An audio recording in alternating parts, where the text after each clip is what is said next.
All right, let me record this. All right, here we go, guys. Let me share my screen for a second here. I have a couple of announcements first. Tonight, we're going to be talking about crafting your vision, not only for yourself, but also with your clients. You know, the Bible says, without vision, the people perish, right? We know that verse, heard it a lot, but and I thought I knew how to create vision. I thought I did. But when you craft one that is really powerful and you slow down to take the steps to do it the right way, I find that it unconsciously pulls you towards what God has created for you. But getting a clear picture of that and what He has for you is really what I believe crafting a good vision is, something that really excites you, where you cannot wait to go to sleep because you get to wake up and do what you're called to do. If you don't have that in your life, we're going to move towards creating that. So just because we're talking about vision and the church has talked about it a million times, don't tune out tonight. This is not Sunday. This is going to be different. All right. So a few announcements before we hand it over to Mr. Krivda. These are our next couple steps for you guys in the program, is to have this one-on-one avatar call with your coach. Okay. You got to have this call, make sure we're clear on our customer avatar. Some of you asked the question, can I have multiple avatars? I'm like, yes, you can, but you want to just focus on one for now. Picture this one as the bullseye in a big target, right? You may attract other people that are outside of the bullseye, but your customer avatar is your bullseye. So you got to aim at something, right?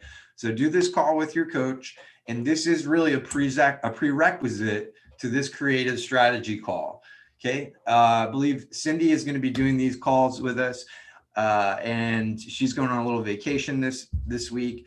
So she'll be opening those up, I think, the beginning of next week, Monday or Tuesday. But let me show you this for a second so you know what to do after you have your call with your avatar coach. You go to christcenteredcoaching.com/creative call. You're going to want to write that link down. Okay. ccc.com/creative call. There's some questions here for you. Your contact info, name of your business, any of this stuff that you don't have, you want to probably do this with your coach on your avatar sheet. You have a mission statement, anything that you don't have that you're like, I need help, make your best attempt or leave it marked as I need some help here. Okay. This is the step that you want to take to book your creative call. And what we're doing on this call is getting clarity on your brand, your colors, your fonts, all that kind of stuff. So you're showing up congruently and consistently the way that you intend to come across online. So you're going to want to, it's only like 10 questions. So you pick your brand personality, one of these 5. Okay. Pick your best, the closest one you can if you're between the two. Okay. Just pick one. What is your tagline?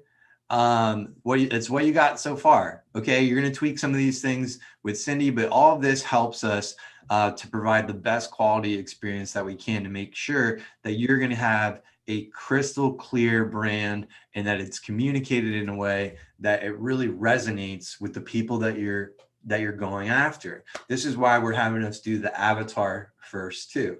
And really why we want to be doing this is because it leads to, what your funnel is going to look like. The funnel is the main mechanism you have in your online business to generate new leads and bring in new customers.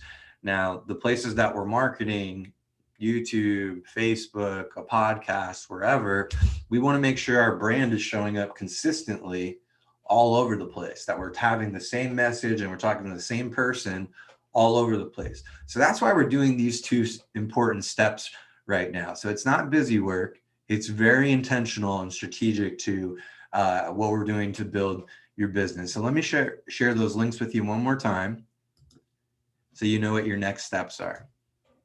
Okay.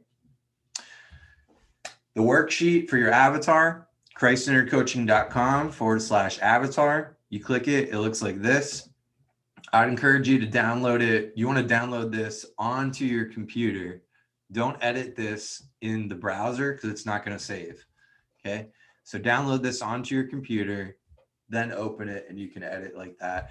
And you can do this exercise with your coach. That's like kind of the best way to do it, is process it with them, right? But put down on paper what you have so far, what you've spent some time with the Lord with, and what you've gotten clear on. Okay. We do need your help with the content, right? We're doing all the tech stuff and helping you build the business, but you're going to know your customer better than anybody else. Okay. Chances are because you were that person before in the past, right? And we've overcame a lot, and that's why we're equipped to help that person. So those are the two big steps for us to take. Are we clear on our next steps? Any questions before I pass it over to Steve? Give me a thumbs up if we're clear. All right, I love it. Where's the link to get that? Let me share that with you again. You're gonna wanna write these down or take a screenshot. These are in the back office in the members area. Anytime I share a resource or a link or something like that, we're gonna put it in the members area. So there's always just one place for you to go. Members area, members area, members area. So worksheet is ccc.com/avatar or ccc.com/creative call. All right. Oh, you know what? I almost forgot to pray. I guess I did forget. Can I ask, Kay, can I volunteer you, Kay Carter? Yes. Heavenly Father. Hey there. All right, go ahead. Can you hear me okay? Yeah, you're good. Thank you so much. All right. For praying for us. Sure. Heavenly Father, Lord God, we come to you tonight and we just ask for your presence to just help us set aside every distraction, every way that besets us. Lord God, help our minds to be clear. Lord, speak through the speakers and give each one of us what we need for our next step to glorify you in all that we do. And it's in Jesus' name I pray. Amen. Amen. Amen. Thank you, Kay. So I'm going to pass it over to Steve in a second, but I have to tell you something. I am a big, where I have them. All right. On my bottom part of my bookshelf down there, close to the couch, I have a bunch of notebooks, and I'm a big believer in writing down my vision. And I can trace it back pretty darn consistently. Almost every 5 years, I have to update what I have written down in my journal, because when I look at it, I've either grown into that spot or hit that goal, or life is in a different place. But if you continuously do this practice that Steve's going to walk you through tonight, I believe that you'll experience the same. And this is very biblical too. I won't steal Steve's thunder, but I'm just so excited about this. Steve, are you ready to talk about crafting some vision tonight? Yeah, man, I am. Yes. All right. Whether I'm ready or not, I'm here. It's too late. Oh man. That's 90% of the job though, just showing up. Yep. All right, cool. Peace out. Checks in the mail. Google Vision. No. All right. Thanks, Ron. Hey, this is awesome. It feels like I was just here. You guys are like family already, man. This is awesome. Ron, there is that one thing you do daily, which I don't want to give away here. If you're available towards the end, I'd love for you to come out and talk about that. I thought that was really, really powerful. Yes. I'll definitely, I'll be in and out. My wife's not feeling too well tonight, but I'll absolutely do that. I'd love to share that. Cool. Thank you. All right. I'm going to go ahead and switch my view to me so I can not be distracted. Actually, I see Ron now. It's even better. All right. So here's what's neat. So I was sitting here and I've had all day to really kind of wrap my head around this and creating, what does this look like? What are we doing? How do we create vision? And there's so many different ways to do it. I mean, man, there's just so many different ways to craft a vision, and sometimes we kind of fall over into the goal area, which we'll talk about in a few moments here. And I was like, oh, what do I write? Because most of the time when you're creating vision, it's very simple. It's a handful of stuff where you show up. It's like 10-90. You show up 10%, 90% they're there. It's what you're working with them. And I'm like, so how does this work? I'm like, 2 hours. Are you kidding me right now? And all of a sudden I'm like, and here I am starting to stress over. I'm like, what am I, crazy? Here I am. And I'm doing this all by myself again. So I'm letting this be spirit led. I do have notes. Don't worry. I'm not going to be all over the place tonight. And I do have some things that I find that were important in the journey that I've been on and all the stuff that I've been educated on. However, this is going to be spirit led. So I have all kinds of neat resources at the last minute. God's like, don't forget about this and don't forget about this. And I'm like, oh my gosh, I have 3 minutes. I'm feverishly typing things out. So we're going to have some fun tonight. And this is going to be interactive. So are they able to unmute, Ron? If I say everybody unmute or somebody unmute themselves, they can talk. Yeah, everybody can mute. And if people are being noisy, you have control to mute the background too. Cool. Thank you. Awesome. So let's see. I need notes. Hold on. I need a place where I can take notes. There we go. Perfect. So I'm curious on something, and this is always a neat conversation. I have this at church. I've had this with Danielle, and I have talked about this. Danielle, if you don't know, is my wife. I talk about her a lot. If you don't know her, then we haven't met yet. And then I have my boys. I talk to my boys a lot, or our boys a lot, about this as well. Is what do you think that heaven is like? What do you think it's like? Just, I mean, you have to go, like, if you unmute yourself, don't forget there's other people, because you can go on for hours about this, right? So if you can unmute yourself or type something in the chat, what do you feel that it's like? What is it going to be like for you? There's no wrong answers, as we know. So unmute yourself. Peaceful. Love it. Pure and peaceful. I see pure. Glorious. You guys are too fast. Skate bars. I was saying that has to be Ron. Yep. Skate parks. Awesome. I love it. Loving. No conflict. No conflict. Oh man, that would be cool. Especially today. Goodness gracious. Peace, tranquility, no worries, no cares, a lot of love. Glorious. Keep going. No sickness. No sickness. Got it. Mansions. Mansions. Who said that? Karen. Oh, I can't see you. I need to go back full view again for myself. Wave your hand at me. Cool. Got it. Thank you. I don't think we've talked yet. So awesome. What else?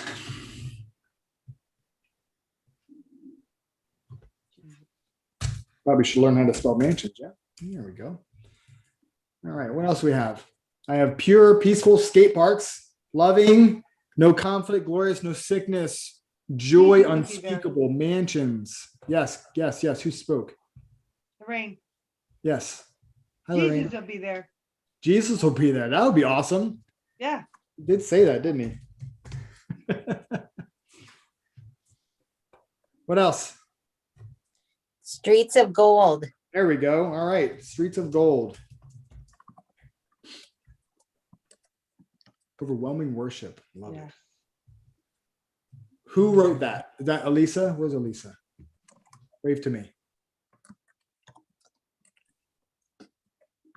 Oh, you might be in the other page. Where's Elisa? Oh, can I bring your camera out so I can see you?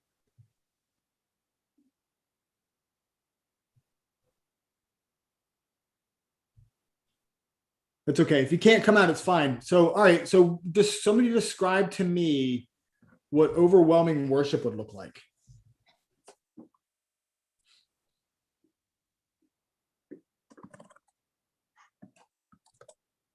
I can hear y'all typing. You can talk to me, Being drunk in the spirit. Oh, being drunk. What would that? All right, cool. So I got that. Yeah, just nonstop worshiping and adoration upon, Heavenly Father, and just sheer appreciation and a love that's really undescribable. Thank you, Elisa. I could feel that, right? You guys get that? All right, we'll go like another minute. Thank you, Elisa, for coming out. That was awesome. I could feel your words. I couldn't repeat anything you said to me, but your feeling gave me a vision. I got to be able to see what you were speaking. Pretty neat.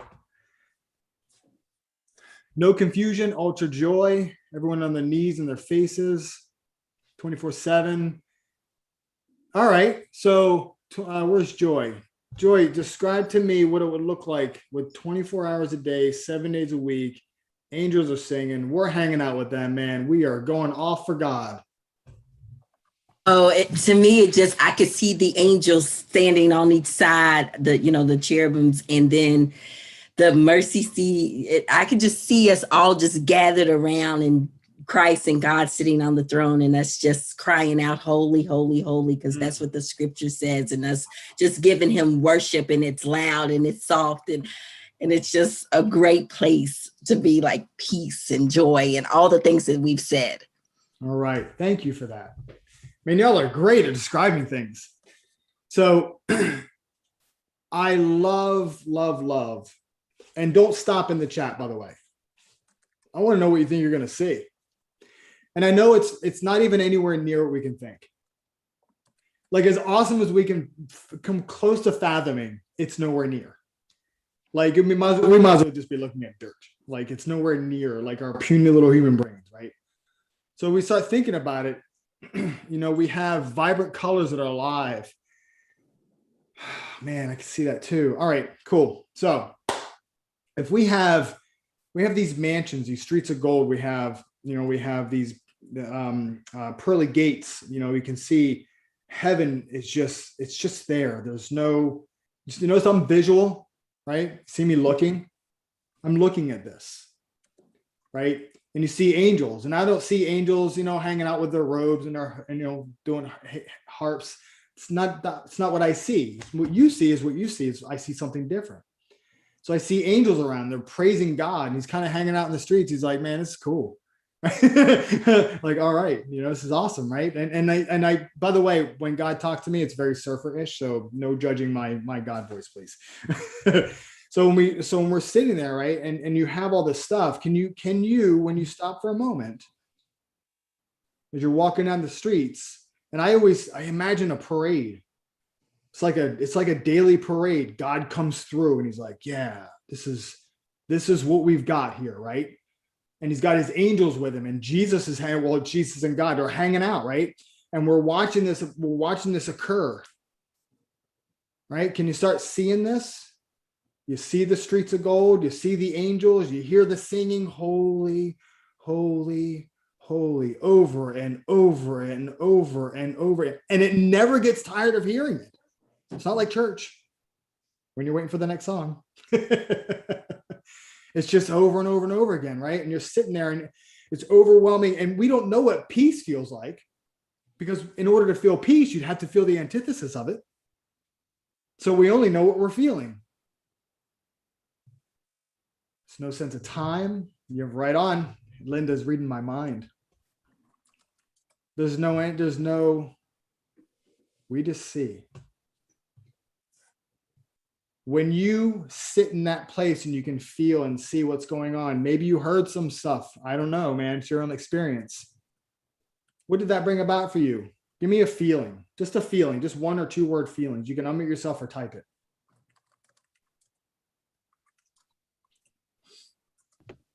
Calmness. Right now, right? It's very second. Yeah. Right on. Hey, Laura. Peace that passes all understanding. Total peace. Can we agree that as exciting as it is, it's also a very serene feeling? It's like that, when you go, I don't know what experience you have, and all of a sudden you go, that forever. That exhale, right? When you have the insight of insights and you're like, oh my goodness, or the day that you received grace and you were just crying because you were so overwhelmed with happiness? That. You see, when you have, see, now we understand this, right? And what it gives me is hope. See, I know there's nothing anybody can do to me on this earth. That's still my future. People have asked me, what would you do if one of your something happened to one of your boys? I'm like, I'd be sad. Like, what did you would you do your story meaning belief, Steve? I'm like, well, yeah. What else am I going to do? I have hope, though. I have hope that the next time I see my sons or my wife or my loved ones, I know where we're going to be, man. So I have hope. Will it be sad while I'm here? Of course I will. I'm not an inhuman, something or other. But it's different. See, when you paint, when you're going through the Bible and you're really you go through Revelation without a biblical sense, that's terrifying. It's really scary. But when you understand, the first time I went through it, I'm like, I don't know if I want this guy. Right? I was just starting to get educated. That was a long time ago. But when we start putting this all together and you start going through Revelation for really what it is, and it's talking about the hope and the salvation and the second coming, and you're like, man, I can't even wait for that to come. Man, bring on those years of hell on earth. I'm ready for that, man. I'm ready. Let's just do it. Right? And it's all because you have this vision of what you know that heaven is going to be like, man. When you have that unwavering faith that this is your destination, nothing can stop you. When lies pop into your mind, man, as long as you can catch them in time, they don't come out of your mouth. When you walk through the stores, you're like, man, that'd be awesome. Sometimes if I didn't believe, I'd be walking out with that in my head right now. But we know differently, man. We know how we show up in our life. We know, look, we can't act and work our way into heaven. Thank God for that. I'd be in deep trouble. However, we act as though because of what? Right? This place where we're looking to create, and I'm sorry, no, not create, but to move into, right? To move into as death, our human death, we have a general idea of what that feels like it's going to be like, right? Do you know how loose that sentence is? Because we just don't know. It's going to be better than we can ever fathom. So when we start creating a vision for ourselves, now we get to go puny, right? We get to do human visions. But I wanted to go through that message because I saw everybody on here that was live on camera light up at least once. And that's the vision that we create on. That's what we're looking for when we're having a conversation with our clients. And so when we sit here, I typically, as we walk into the conversation, thank you for entertaining that though. That was really kind of cool. I appreciate y'all for how much you interact. This is great. We're gonna have a lot of fun tonight. So I don't, when I'm talking with my clients, I don't tell them we're gonna create vision. I simply don't. I don't want to. A lot of times what happens, if somebody has a question for me, I cover up the chat because I'm like a squirrel sometimes. So if somebody does have a question, just wave to me. Let's do this real quick here. Right, so I don't tell them vision because as soon as they hear vision, as soon as you heard we were going to go over vision tonight, didn't you have a kind of a thought of what we were going to do? Oh, he's going to ask me, what do I want in my life? What does it look like? Where are you going to live? What kind of car are you going to have? And all these ridiculous things that just don't matter anymore, right? And that's why I avoid at all costs. So I typically, when I'm having a conversation with a client, I go right into the exercise and I don't tell them what's happening until we're finished. Because it pulls them along on the journey instead of pushing them down the road. So I wanted to, anybody have a family member that you told them you're getting into coaching and the look they gave you would have been cooler if they just would have said the words? You're going to do what? And you're spending what on what? I think my dad, all the way up until about a year and a half ago, said, okay, can you explain to me again what you do? And I'm like, all right, man, that's cool. It's been 5 years, but I'm good. I'll just tell you one more time. And it's because people don't understand. And my father, I explained to my dad what I did according to my own language. And I'm like, man, you don't even know. I'm like, the transformation that we're able to create, people are walking through life with these masks on, these blinders on, and they don't know what they're doing, and they want something so bad in life, and they just can't figure out why they're stopping, and da da da da da, right? And I'm speaking from my language, and he's like, oh, that sounds nice. Man, that must be fulfilling. I'm like, yep, sure is. I'm like, he didn't get it, right? So when I talk to my dad, I know the language that my father talks is money. So when I say I have to preface my conversation with money made, results afterwards. I made this kind of money by doing this. Oh, wow, that's incredible, right? So it's a completely different thing. It's not a fluffy type of thing. So it's the same thing with vision. If I asked some of my alphas in here, some of the questions that I've asked some of my yellows, some Steves, y'all just brush that question right off. Like, I don't really know. I just want to do this or this. So what's important is, and I'm not going to go through the different colors of the DISC or anything like that. I'm not going to do the DISC assessment, and because y'all can do that. That's easy. You can Google that. However, when we understand who we're talking to, we can talk differently to them. So I'm not going to talk about colors. I'm going to talk about people that are in certain spaces. So where are we here? There it is. So if you have somebody that's kind of hanging out like this, even your clients that and they're good people, right? I'm not talking about good or bad people, just some things to pay attention to. Usually they're kind of closed off, or they're leaning back a little bit as you're talking, or they're like, or I see if I can get my face to do this. Right. Mm-hmm. Right. Yep. I got it. Yeah, I'm there with you. Yeah. Good. Okay. So that there's a little bit more of, let's get past all the fluffy stuff, man. Let's get to the good stuff type of personality. Also, the person that's leaning back a little bit is probably a lot more procedural or step-by-step process oriented. So we know that the fluffy conversation is just not going to work. Like if I said to you, so tell me, Randy, when you woke up this morning, like, wouldn't it have been cool if you had some eggs with some avocado on top of it, some toast, a couple pieces of bacon on the side? Like, yeah, sure. I had my protein shake when I was done working out. What are you talking about? Like, so we got to remember who we're talking to. And then we have the other side of it, right? And you have the person that's really engaged. And there's no different types of engagement. I'm sorry, there's no different intensities of engagement. It's types of engagement. So if you notice me, I move a lot. You can tell exactly what I'm thinking by this guy here. I use a lot of my hands. I'm moving in and out. It's because it's a type of personality. So when you're talking to someone like me, you can ask me a question like, so Steve, what would excite you if you woke up in 3 years from today and you just had that? I'm like, oh my gosh, what would excite me? And you would just see me light up like a 5-year-old little kid. So there's different ways of doing that. So it's a little bit more engaging. Their emotions are on their sleeves.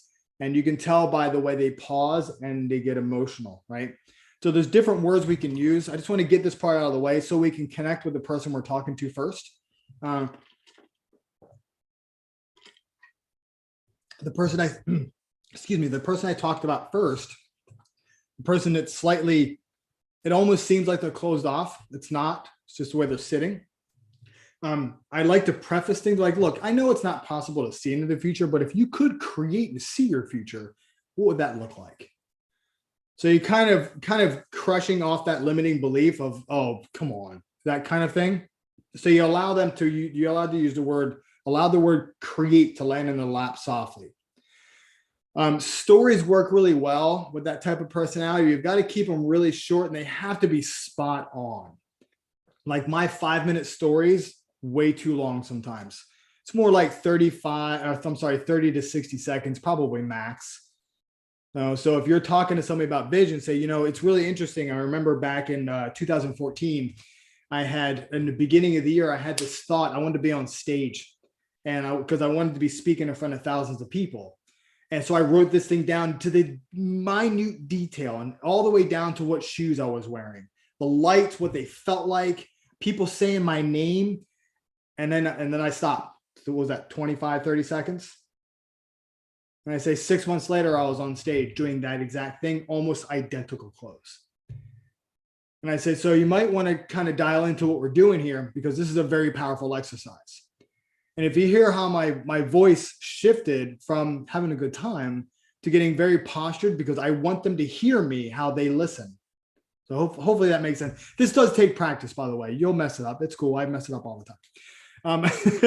So another great thing for that type of personality, that strong personality, is so, what would you like to accomplish over the next 2 to 3 years? And when they tell you that, then you can go into the vision. Oh yeah, cool. What would that do for your life? Instead of how would that make you feel? How would that make you feel? It's usually kind of a dimmer. I'm a feely person.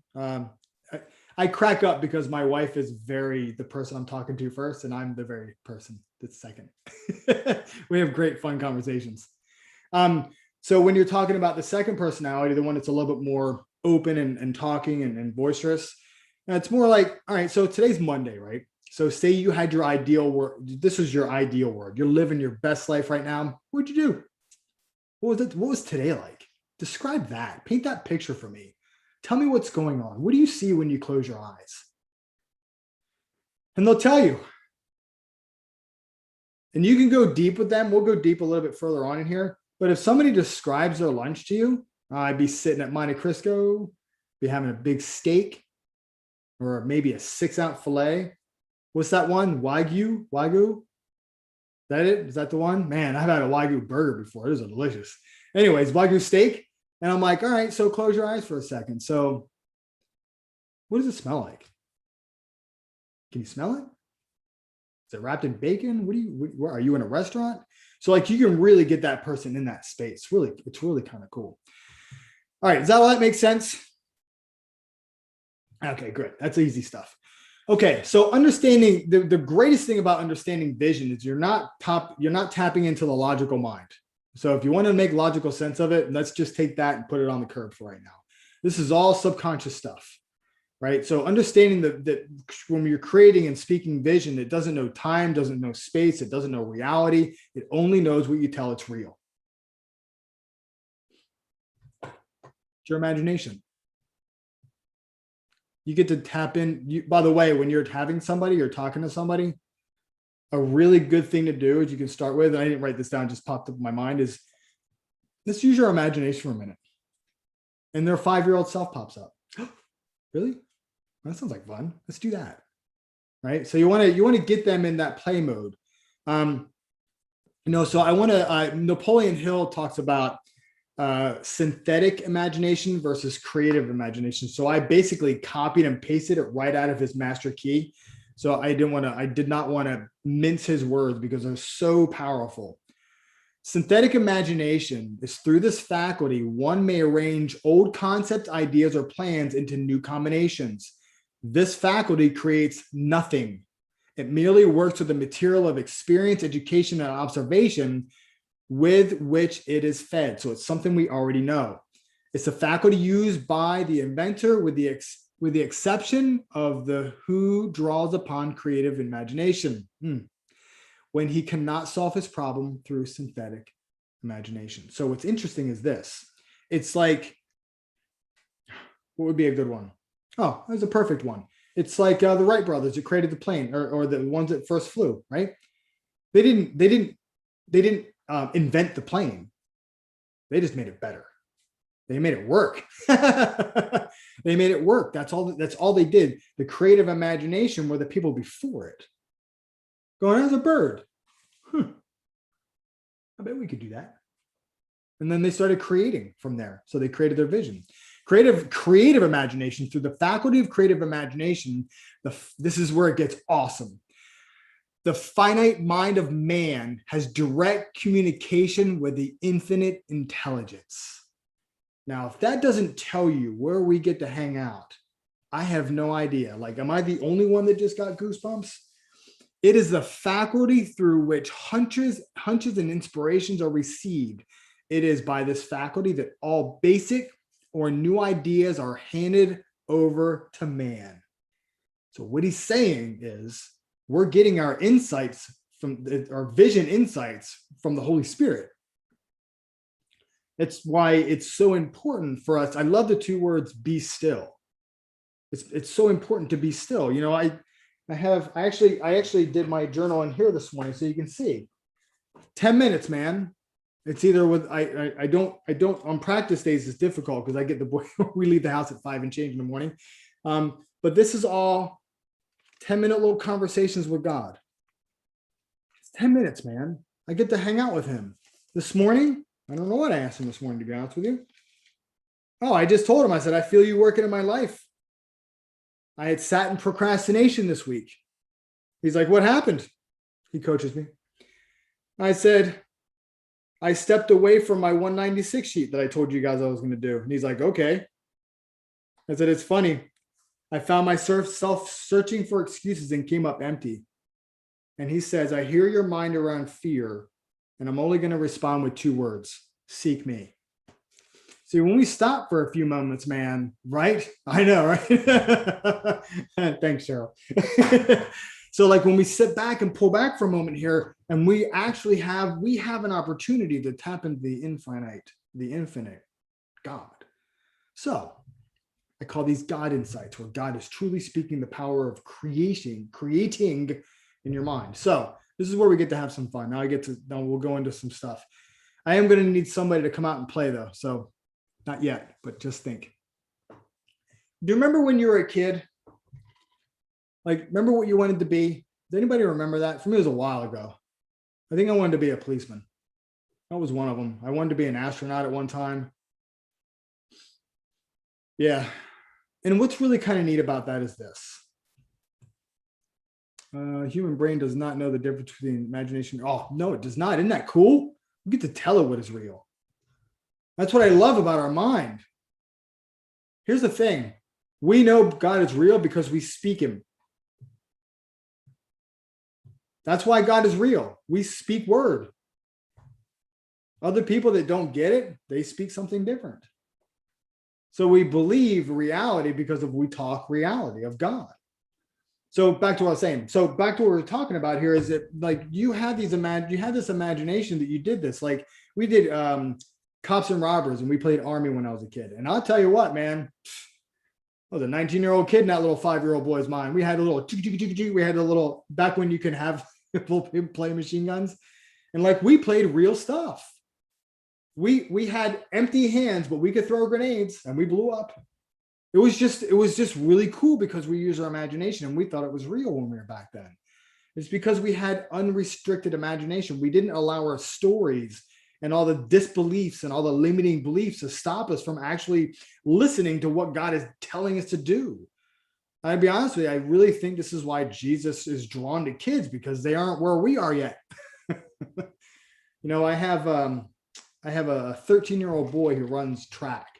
And back when he was in cross country, we do a lot of visioning with both our kids. And Andrew's the athletic one, so he runs. And any runners on here? You ever hit the wall? It's like a wall. It's like real. Thing's real. It's like smashing into a wall. And you all of a sudden your legs like, yeah, and then your legs like have anchors on them. It's the craziest thing in the world. And I would watch him do that. And I'm like, man, I bet I want to try something. So I got about 75 yards from the finish line. I said, I want you to stop for a minute here. This is before the race started. And I want you to hear how powerful this can be.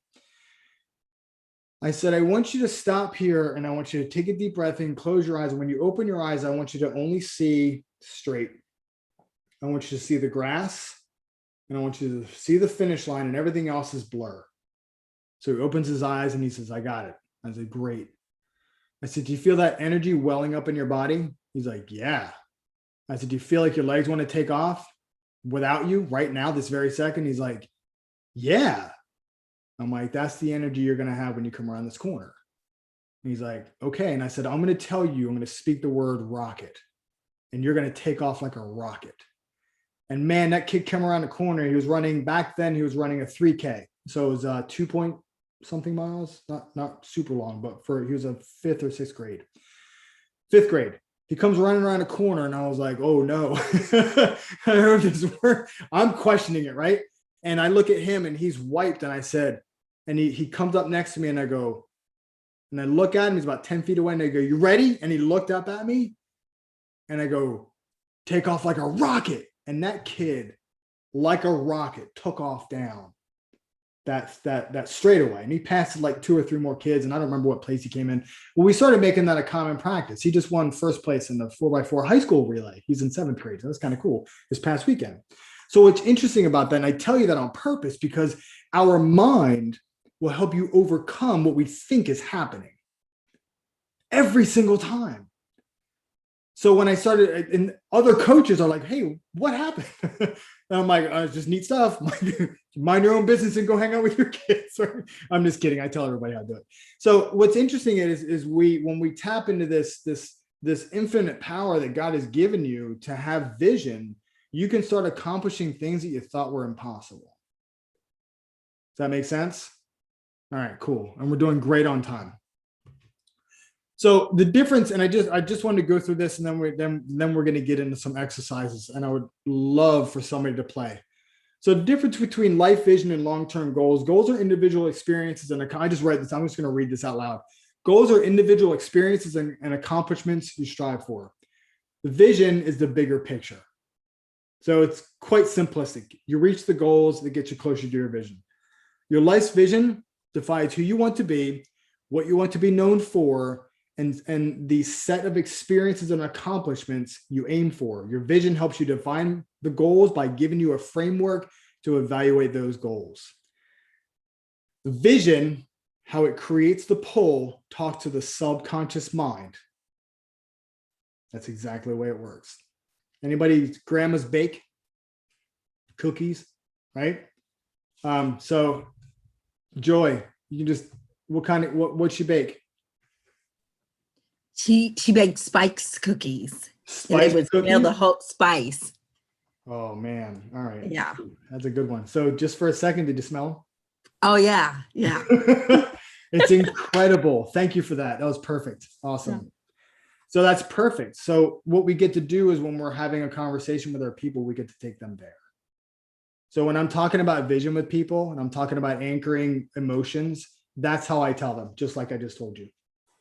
So they get it. It's like, oh yeah, that makes complete sense. So now this is where I start my process with people. All right. You can pick and choose all kinds of stuff that we talk about tonight, because I have several different methods of helping somebody create vision according to their personality. But this is typically how I like to start. My very first one is, it's how do you define success?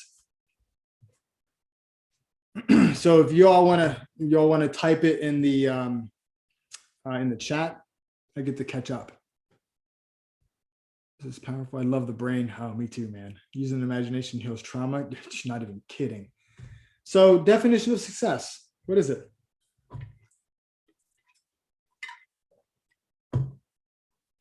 Doing something I love. Cool. Everyone sees success differently. Laura. No. Just kidding. You're right. Spot on. Spot on. So, okay, cool. So Laura, did you catch that? Did you catch what she said? Laura said that success is defined differently by everybody. So here's where I get to ask you the question. I like to challenge people on this all the time. If Laura and Lee and Nancy and Mimi and Lorraine and Joy and Gregory and Ron and everybody describes success differently, is success real?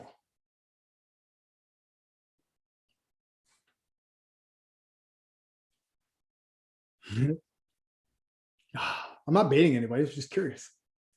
Well, all right. So perfect. So I have some people responding. So success as a place to get to, I'm going to challenge you all day long on that and tell you that it's not a place to get to. We can create a successful hour and 46 minutes. I had a successful hour and 46 minutes so far. And because I haven't lost anybody, I gained one person. So that's a super success. But it's my definition of success. So here's what's kind of cool. Since it's not a place to get to, becoming successful, what is it really? Because here's the neat thing about it. Don't we gauge whether or not we are worthy and valuable by whether or not we're successful?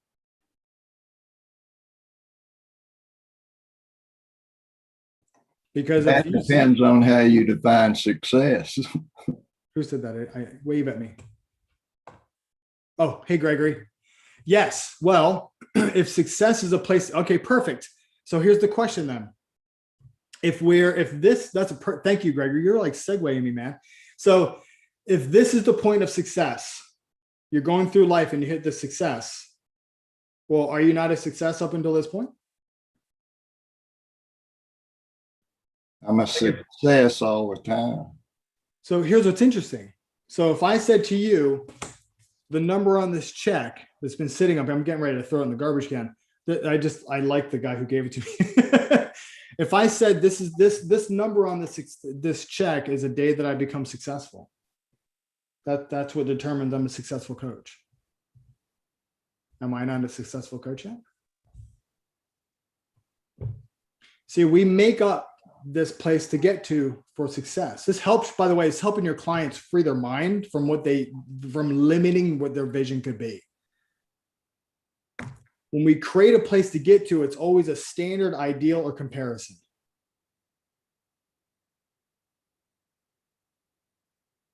There's no way to grade success unless we compare it to something. There's nowhere to get to. Full success, if you really want to be successful, I'm gonna skip about 13 hours worth of training and go right to the meat of this and go here. Success is determined by you showing up as yourself, fully self-expressed. That's you being successful, being the one that God created you to be. And that's it, man. In fact, Zig Ziglar defines success as the maximum utilization of the abilities that God gave you. Anybody can do that. Anybody can be that. See, essentially, we can all be that success we've been looking for. Because, right? Karen, was that relieving? Such a relief. I was so excited when I heard this. I'm like, I am already a success. I've been trying to get to this place. It doesn't even exist. I must be losing my mind. It was a relief because we're already in the place of success, because you're already fully self-expressing yourself, because you're being the person God created you to be. So how can we be any more? We're going to label ourselves by a really cool iPhone or whatever the heck I don't even have anything of value in my office anymore, but a really neat thing. I'm successful in marriage because I've been with my wife for 20 years. I don't know about you guys. I've seen some really angry people that have been married for 20 years. So we've got to be cautious on how we're grading things. So when you're going through this with your clients, you help them remove that place to get to so they can create. So you're basically, I don't have a blank sheet of paper, but here we go. So you're basically taking stuff that's in the way to create the vision and moving it out of the way. You're creating a clearing for them to draw on. And then from there, we get to go into it's a ridiculous question. I just love this question. Is that how do you define significance?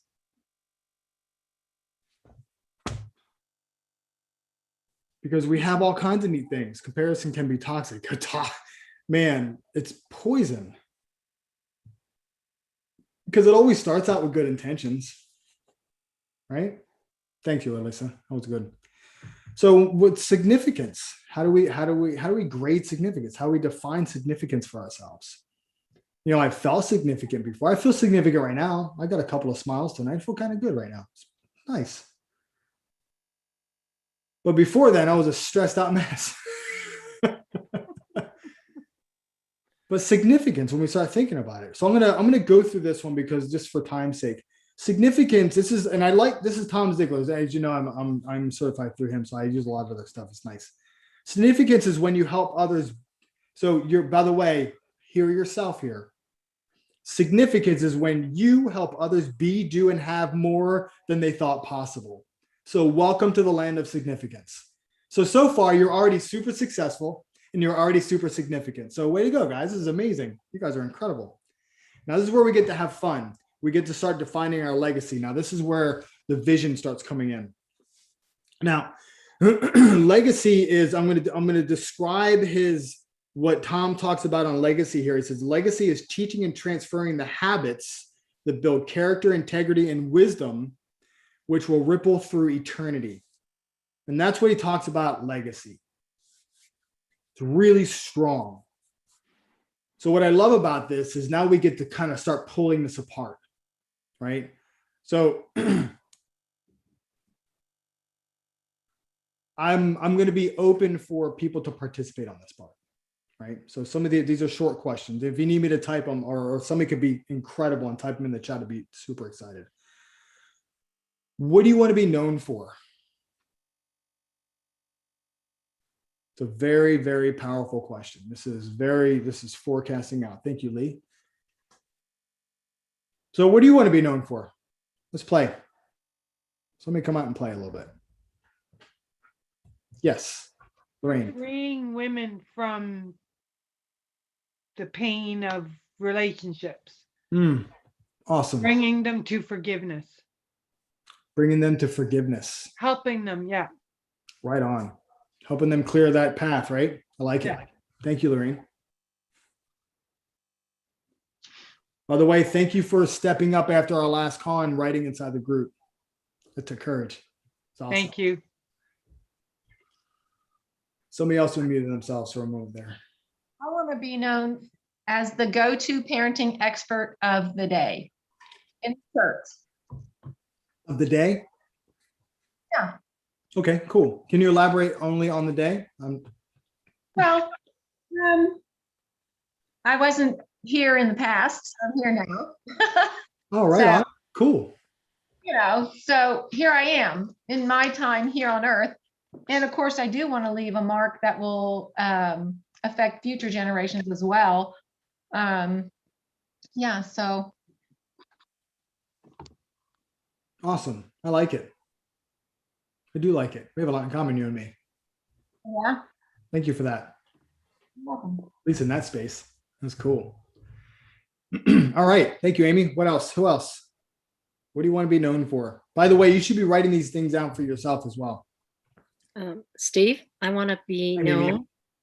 I want to be known as a compassionate person who helped others save their lives. To help others save their lives. I like it. I like that word compassionate too. Cool. Thank you for that. I want to be somebody who is authentic and integral. We're going to dive into authenticity at one point in time. I love that word. I love both those words, authenticity and integrity. In fact, those are two of my core values in my business. That's fun. Thank you, Karen. Awesome. I want to free people to from bondage of self Yeah, through knowing Christ. Is that you, Linda? Yep. Cool. You were on the other page. I found you. Say that one more time for me, please. To free people from the bondage of self so that they can know Christ. Awesome. I like it. Mine is kind of similar, Steve. It's freeing people from mistaken identity. Who did that? Michelle. There you are. See you. Cool. Thank you for that. I like it. Mistaken identity. Y'all have been having fun in this group. Cool. Okay, great. So I'm hoping that everybody had written something down for themselves on that. So the next one is what reputation do you want your family to have? And if you're on your own, that's fine. Then it's you. And we'll do one or two on this one.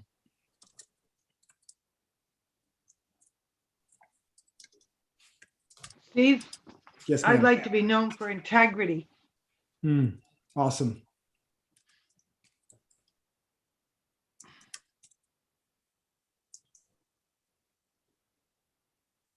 Don't we have similar goals to what for them that we would want? That's a great question. We have to be very cautious when we're for our clients that we're not projecting our goals and vision and intentions into the call. I was thinking of family though. Oh, then erase what I just said. Say that one more time then. Well, you said what reputation do you want our families to have? Mhm. And I would think that the goals or the vision we have for ourselves is similar to what we would want for our families to, because we're teaching them, we're like we're trying to get across what we believe in. Yes. And I 100% agree. The reason I said families and or yourself is sometimes we have singles. People that don't. I have a client that she's all by herself. She has no family. So I try to include everybody. It's the people pleaser in me. But yes, I do like that. Yes, Karen. Yeah, I like to add to what she just said, because I have small children, and so I want my family to have greater and deeper than I have. I hope for my children to have an even greater impact for life than myself. My oldest child is 12. My daughter and I have 3 sons, 6, 8, and 10. And so I don't want them to stop at where I stop. Right on. I'm writing something down. Give me 1 second. Thank you for that, Elisa. Oops. All right, great. So, excuse me. So what we're doing here is this. You feel the frame of mind you're getting into? You see how we're going deeper than just setting a goal and hopefully we win? We're getting ourselves into the place of we're starting to create, because when you're talking about creating legacy is a really big word. It's what's here when you're not. It's what people say when you're not around. It's what your kids think about you. It's not a wing in a hospital. It's not a cool bench with your name on it. It's none of that kind of stuff.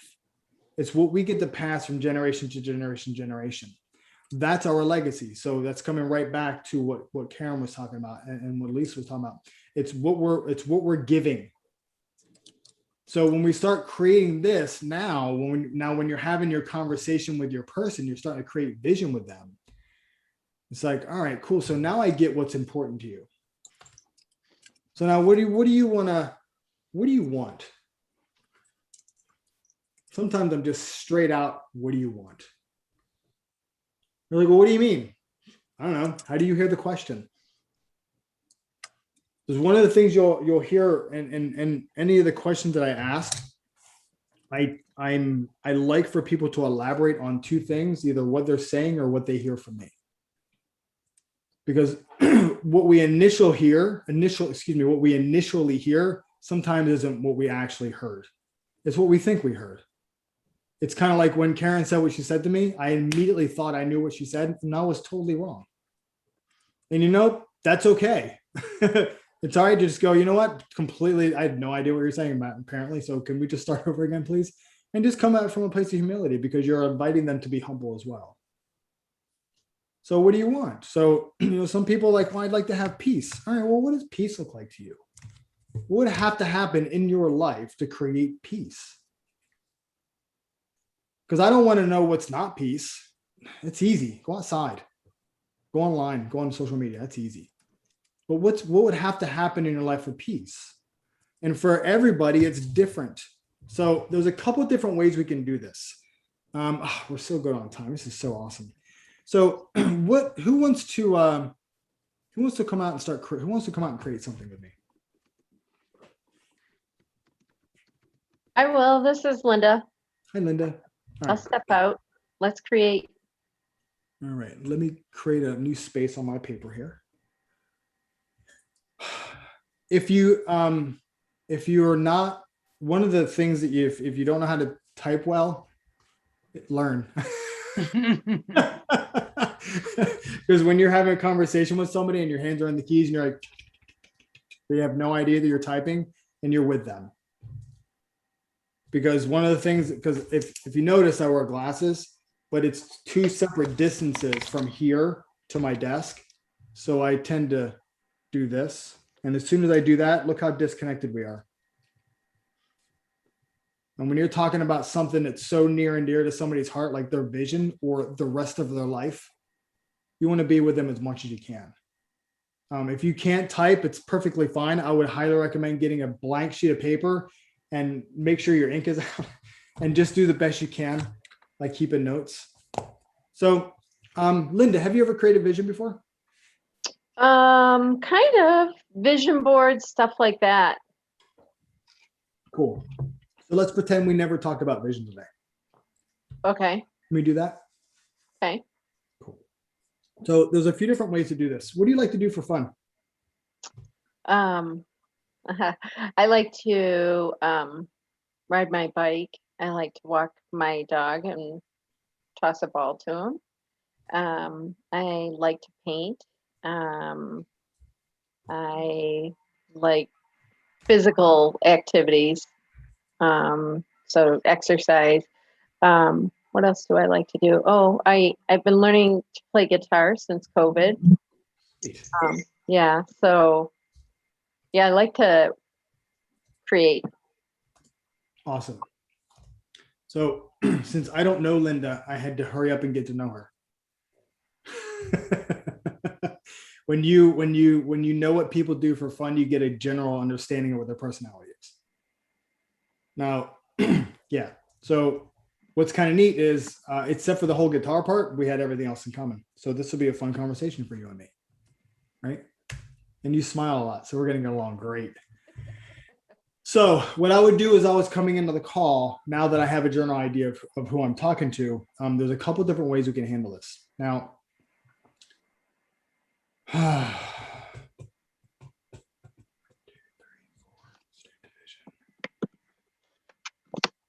right, let's do this. So today, all right, so this is what I would, this is an actual conversation. So nothing personal on anybody else. I'm probably not going to engage with anybody unless we pause. It's just going to be us two. Okay, so I get dialed into my person. So this is exactly how the conversation would go. We would come in, we would do our wins and challenges, right? Whatever solutions you had for your challenges and whatever your week was like, and did you accomplish everything super awesome? And then we would celebrate your wins. And I would say, you know what, let's do something cool. You up for that? And of course, Linda would say, yeah, let's go. Like, oh, let's do it. Okay. Usually it's so uncomfortable. I'll say, all right, cool. So let's pretend. So what is today? Today is March 8th. So March 8th, where's your absolute favorite place? Like if you could go anywhere in the world and just hang out there for a week, where would it be? The vision that came right to my mind was on North Shore and Lake Michigan. So I'm a Michigan girl, so. Right on. Does it get warm on the lake? Does it get warm? Mm-hmm. In the summer? I've never been there, so I don't know. Yeah, in the summer it does get warm. All right, cool. So let's do this then. So today's March 8th of 2021. You and I have been hanging out here. We're going to use from last time we talked for like a month now, right? And we've been really creating some cool stuff here. And I got an idea of you're just a really extraordinary person. So let's do this. It's March 8th of 2024. Okay.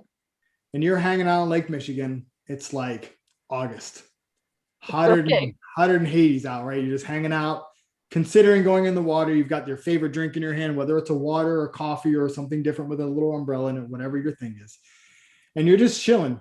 And you're reflecting on the last 3 years of your life. And you're like, man, these last 3 years have been so extraordinary. I'm not even sure if I can handle this right now.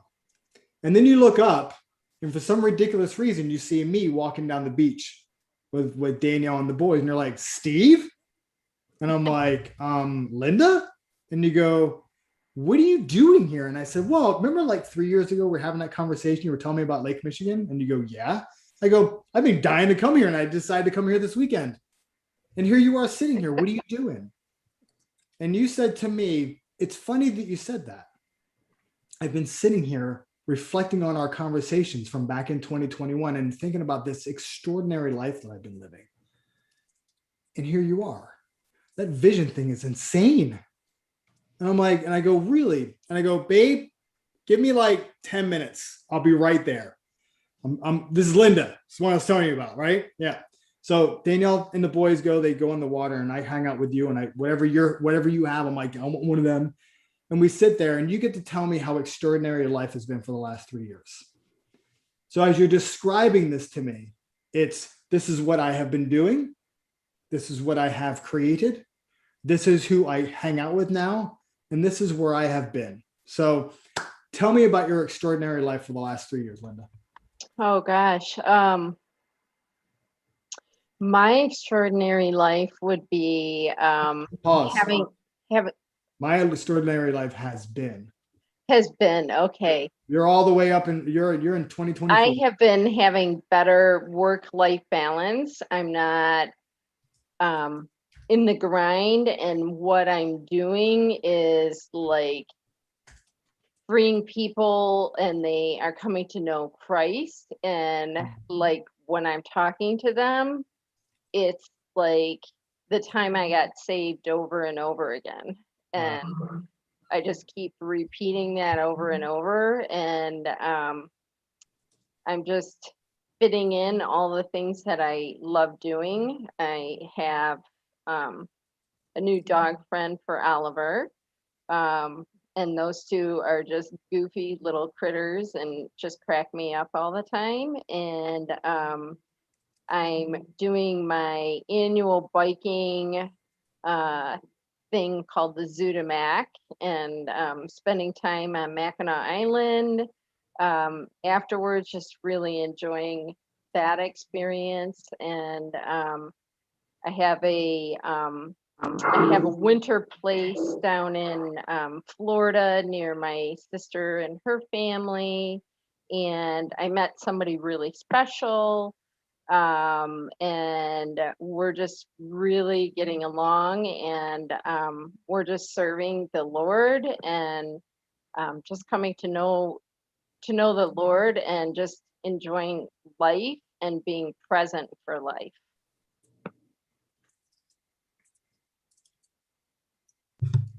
I'm here. I'm just muted. Present for life. Being present for life. Man, that's a really strong statement. I've never heard that statement before. I'm highlighting and bolding, and I'm going to use that. I'll give you credit though. Don't worry. So let's go back here. This is awesome, by the way. Way to go. I liked it. Let's see. It starts here. I have to make sure it starts here. So you said, I have work-life balance now. What does that mean? That means I can enjoy feeling valued through work, but not working 50, 60 hours a week. And I'm able to fit in my exercise and my routine during the day, get started, and just enjoy life and not cram everything into the evening hours or whatnot. So just a better balance with it. Right on. I got that. So you said you're not working 60 hours anymore. So what's your days look like? My day looks like getting up in the morning, doing my praise and worship and time in my secret place, and then going out for a long walk or bike ride in the morning before the day gets on, shower up, work for a few hours, and then maybe meeting some friends or having a work purpose that involves other people, because I'm a big extrovert. So I mean, it's really all Christ centered. The more I the more I'm involved with Christ, the more happy I am. I can, when I'm connecting with people and talking about Christ, it's like no time is passing, and when you're just learning and digging in, so I can just envision doing more of that activity, giving back to the community, or giving back through my work as part of that. And spending quiet times. I envision that I would have a place to be off a water setting, where I can look at the water. I can paint in my free time, and create and have a really cool art studio. Yeah, So are you still living in Michigan? I am near my family and just enjoying my family time with friends. Do you paint a lot? Not as much as I would like. So, In 2024, you don't paint as much as you like? oh, sorry. Yeah. 2024, yeah, I paint a lot. Right. What has been your favorite thing to paint?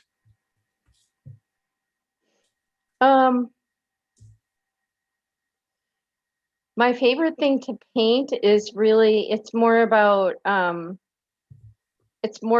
playful creation. It's more abstract in balancing shapes and patterns and textures. Wow, you are speaking so over my head right now. That's hard to believe. You don't know me very well. So this has been cool. So there's a couple things that really are standing out here. It's kind of cool. So you said, I'm enjoying work, but you haven't really told me what you're doing. Oh, okay. Yeah, it's because I have so many things. My work involves freeing. So I work in I coach high performing female executives in technology about life and career success. Wow. Hold on. I coach high performing females. Keep going. Say it again. I want to write Female executives and professionals in technology, transforming their life and career success. Transforming their life in success or and success? Life and career success. In career success. Wow. That sounds incredible. My goodness gracious. So talk to me a little bit about, man, that's a mouthful. I'm going to read it out loud again.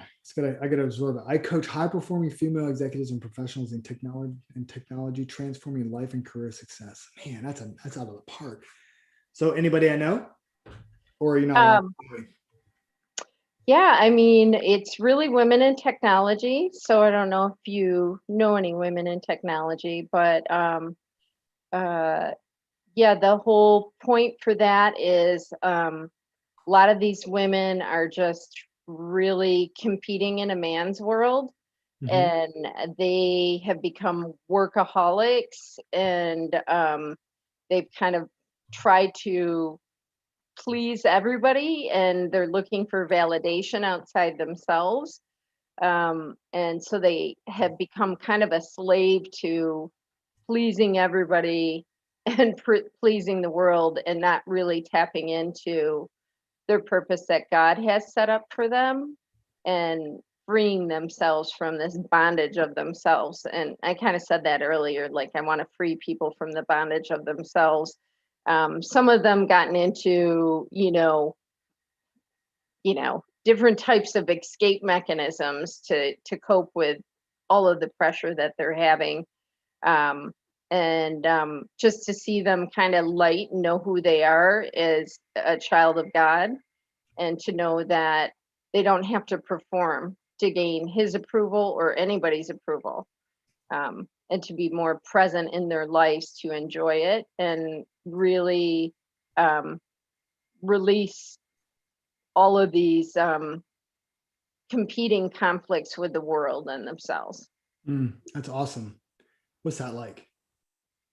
It's awesome. It's awesome, like to see the chains break. It's like saving myself the day I was saved over and over. Hopefully without them having to hit their rock bottom, but some of them might. Yeah. I can see and feel your emotion as you're talking about it. That's cool. Good for you, man. You look happy. Yeah, thank you. Yeah, that's important. So you said you were, man, I kind of just want to hang out there with you for a few minutes and just take a sip of our waters with our umbrellas. So I want to, I'm going to come back to that because I think that was really kind of cool. Man, you got me on that one, Linda. That was good. I was right there with you. So you had mentioned earlier that you were Zootomac. Is that what you said? I totally butchered it. You can't look at my notes. It is Zootomac. Yeah. So so you do annual biking. Is this something you said exercise and going for bike rides? Is this and meeting friends? Is that kind of the whole thing together? Yeah, it's a big thing. It's a big bike race that people sign up for, and it's from it's called Zoo to Mac. It's like from the Zoo Bar, which is in a northern Michigan town, and you ride your bike through this beautiful along lake, Michigan, like Michigan. Here's Michigan. So you're along the tip with your bike, and you ride to Mackinac Island, and then you park your bike, and then everybody gets ferried over to Mackinac Island where there's no motorized vehicles, and you just spend the rest of the weekend there. And like, I think 2,000 people do the race for that weekend, and it's really cool. It's Do really you fun. race? It's a one-way trip of about 50 miles, so it's just a fun bike race, and everybody's just so friendly, and just because you all achieve this, and then you spend your weekend on the island. So it's really cool. Had you had done this before now? Yeah, I've done it a few times. Cool. Super fun. Yeah. Are you working up to something, or is that just your dream of doing that over and over again? Yeah, just like doing it. It's a real nice social and really cool destination to end up. Awesome. So this is cool. So I'm going to kind of read back what I heard you say so far. Okay. So these last 3 years have been pretty extraordinary. Yeah. So when I talk, I want you to think if there's anything else that pops up, right? So you said you're still living on the North Shore of Lake Michigan, correct? Well, I don't live there. I moved there. Okay. Yeah. So I don't live there now, but I moved there. I have a place there. In 2024. Yeah. Right. We're still there, you and me. Yeah. Okay. Gotcha. Cool. So is it on the water? Or is it close to the water? It's right on the water. Awesome. Just tell me about it. By the way, I need to pause you for a second. Yeah. I love the water. So give me as much detail as you can. Yeah. So Lake Michigan it's like an ocean, but it's fresh water. It's not salty, but you can't see the other side. And the other side of this is Chicago. So, but you can't see it. And it's really sandy white beaches. It's just beautiful. It's like, I would say a mile deep, and just really soft sand. And there's all sorts of what do you call the ecosystem around a lake like that? I can't remember. But lots of cliffs and beautiful mansions all looking over Lake Michigan. And it's just really like an ocean. I mean, so it's the same type of waves that you would get in an ocean, beautiful blue. In the summer months, it's freezing cold, the water still. So yeah, so you want to get nice and hot, but there's always a really nice breeze. A lot of nice memories there. My daughter got engaged on that location. Her husband proposed to her, and I was there filming it all.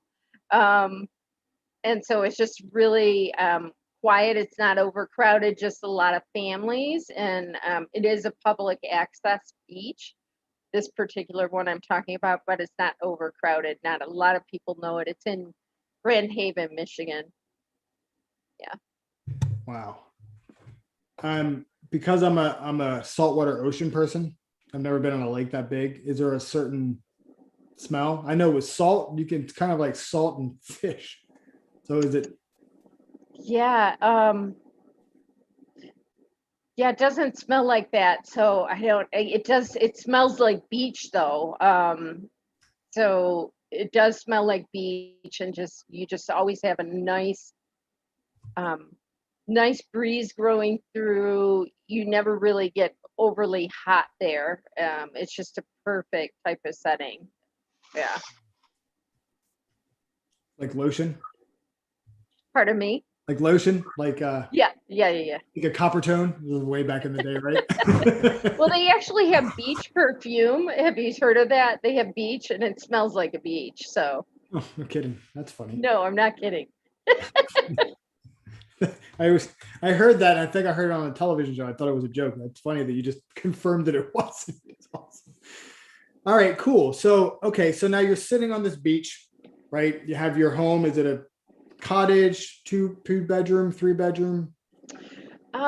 Yeah, just a little, not huge, just like a, 1,700 square foot place. I have a really cool painting area and a walkout. So so it works out great because I get a lot of fresh daylight, and I have everything organized really well for my studio, and just have my art pasted all over the walls. So Wow. We should probably walk up there and you can show me your art. yeah, I'll show you my art. So yeah, I like to paint with my sisters. We're all artists, so we hang out together and paint together. Right on. Now, the person that you said that you had met, where are they in the picture of all this? Where are they in the picture of all of this? Yeah, because it's right now it's just you and me hanging out. Gosh, it's so hard. Now I'm having a hard time deciding on that one. They're just a kingdom man, and he's just really humble and hardworking and just honest, high integrity, and he's off someplace working and just perfectly content with me doing whatever, doing my thing and not overly needing my time. Cool. I noticed you didn't give me any physical features. You said kingdom man, hardworking, humble, honest, and high integrity. Sounds like this is the important part to you. Yeah, it is. That's cool. I can dig that. Awesome. So you're hanging out with this. By the way, how long have you guys been together? A couple of years. All right, 2 years. So about a year after we talked. Yeah, and I'll say I have my engagement ring on. So yeah, so. Oh, congratulations. I am totally a girl when it comes to that kind of stuff, man. Oh my goodness, that's outstanding. So you're engaged, you're living in this 1,700 square foot cottage sitting on the beaches of Michigan. Man, so I'm gonna wrap around deck, see the sunset. It's nice. Ooh, describe the sunset. I didn't realize the sun was off your back deck. Yeah, you get beautiful sunsets off of Lake Michigan.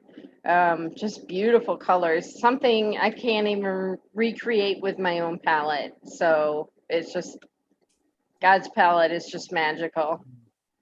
What's the most prominent color? It's kind of a mix of almost a fuchsia orange. Fuchsia orange. I'm gonna have to look that up. Wow. Whew. This is quite a deal you're living, Linda. It's pretty cool, huh? It is pretty darn cool. I'm almost convinced, except for your winters are crazy. Except for my what? I said, I'm almost convinced to come, but your winters are crazy. Well, I think I mentioned that I had a winter home in Florida near my sister's place. Perfect. Where's that? That's in the Tampa area. So yeah. Right on. Smart idea. Port Richey. Port Richey. Cool. Well, it's just north of me. I live in Naples. So that's fun. Okay, yeah. My folks used to live there, so. All right. So here's what I'm going to do. I want you to hang out with me for a minute. So I'm going to read something back to you, and I just want you to be with this. Okay? Okay. So close your eyes for a minute for me, please. So what's really kind of cool here is that you have been doing what you know God has created you to do. Living your purpose, hanging out with your mission, speaking to God, you're pouring out the Great Commission, what he's been asking. Right? We don't have a lot of directions on what we need to actually do here on earth, but that's a big one. You have been painting, you have been freeing people from the bondage, you've been hanging out on the beach in Michigan, hanging out with your dog and your doggy's new best friend. You met somebody who is a kingdom man. You've been engaged now. You've been together for over 2 years. He's a humble, hardworking, honest man. He has high integrity. So he fits your life absolutely perfect. And what you get to do occasionally, you get to go riding through in the Zootomac race. You get your annual biking in. You get to hang out with these new people. You're hanging out with during the daytime and during your, quote unquote work time, you're hanging out with these high performing female executives and professionals. And you get to free themselves from themselves. That bondage and the anchors that's holding them back, the limiting beliefs that the devil has created in their minds for them, the distractions from being who God created them to be. You get to help them with that. And you get to see their smiling faces and you get to be with their gratitude every single day. You get to receive that. And the most beautiful thing about it is one of the things you told me that you love to do is paint. And because of the life that you've created for yourself, you're living in this 1,700 square foot cottage right on the water, overlooking these white, soft beaches with cliffs on the left, cliffs on the right. You can see the waves coming in. You can smell the beach water. You can see the people. You're overlooking the place where your daughter got engaged. And you get to be in this place, this most serene area that you can possibly imagine your entire life. And at nighttime, you get to see the most incredible sunsets with this fuchsia orange background with the sun peeking itself up over top of the water. And you get to be there in one of the most incredible places that God has created. And it's almost like he created it for you. And that's where you get to be every single day of your life. Because that's what you created. Because God gave you the tools to create it and you use them. So I'm curious, what does that bring for you? What does that bring for me? Mm-hmm. Peace and tranquility. Describe to me that emotion you just had. I mean, I just did a whole sigh of relief, right? Did you notice?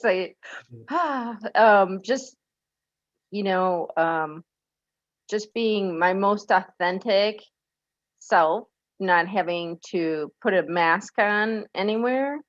Oof. And just being able to do what is my greatest purpose in life is bringing people to Christ and just reliving those moments time and time again with people and see their whole disposition change. Like, what a huge reward. It's just exciting too. So beyond being peaceful and tranquility, it's like, yes, and just really feeling like you're making a difference in people's lives. You are making a difference in people's lives. Yeah. Yeah. Heck yeah. That's an easy thing to say. Awesome. Yeah. Congratulations on the life you created for yourself. It's amazing. Thank you. So here's what's neat. I don't know where this is. It took about 30 minutes. So now we get to come back here. Now here's what's awesome. Your mind, because you experienced it, didn't you, when you had your eyes closed? Mm-hmm. Saw it, smelt it, felt it. Your mind has no idea whether or not that's coming or not. It only knows, as far as you're concerned, that that's a reality to step into. So all you have to do every single day, and I'm going to have Ron give me his IVs in a few minutes here. I got one more exercise to go through. And he's going to show you how to recreate that every day. One way is simply reading it, but he's got a really neat way to do it. Right? It's really cool. So that was awesome. I got to see what you saw. So thank you for that. Thank you. Super Thank cool. you. That was awesome. Ooh, I forgot where I was for a minute, man.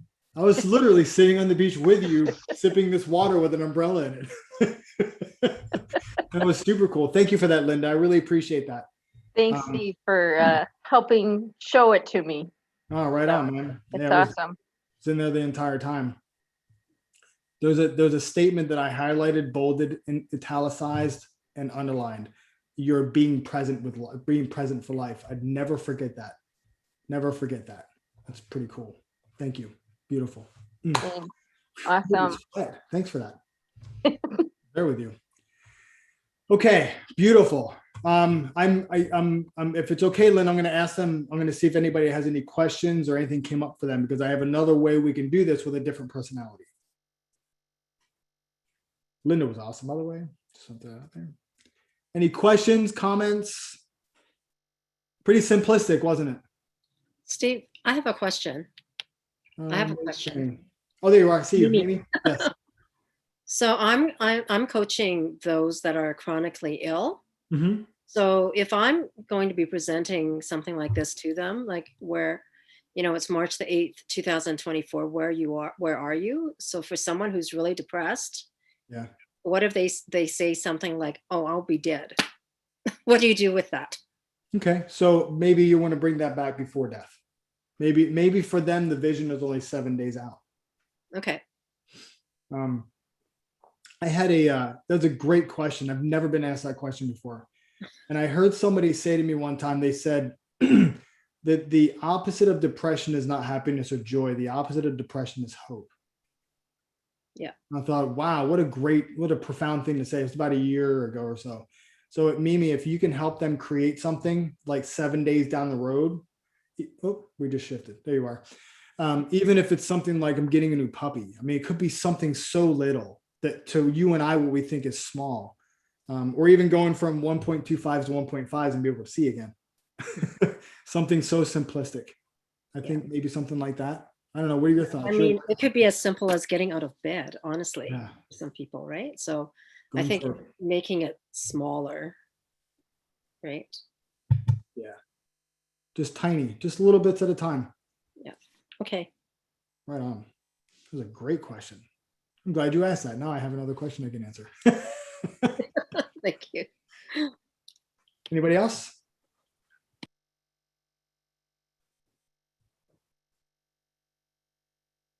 All right, and perfect. All right, great, cool.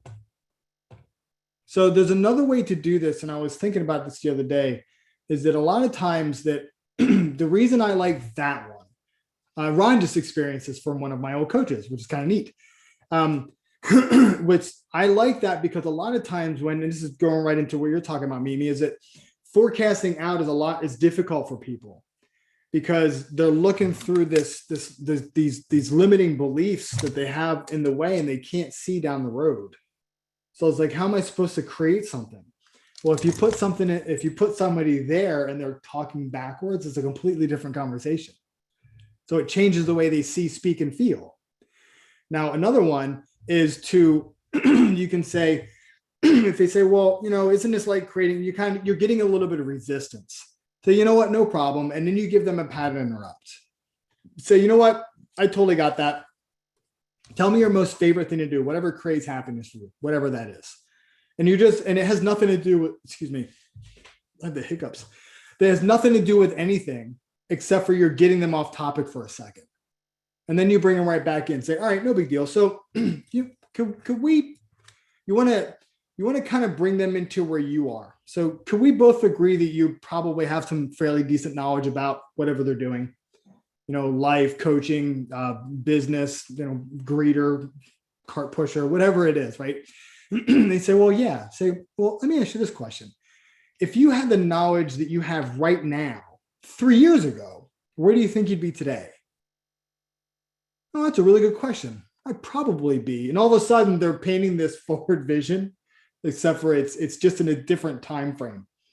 So what all you're doing is you're kind of, I don't know if that's, I don't know if you call that reversing it, whatever it is. You're just giving them a different perspective of seeing it. So that's way number 2. Way number 3, and I could have done this with the Linda, but I really like the 3-year, the looking back or looking forward 3 years, or being 3 years and looking back. I think that's kind of cool. Another one is when I ask people what do you want? I say, well, so what do you want for your future? What do you want? Right. And you can see kind of my face. I'm not really super excited about the question.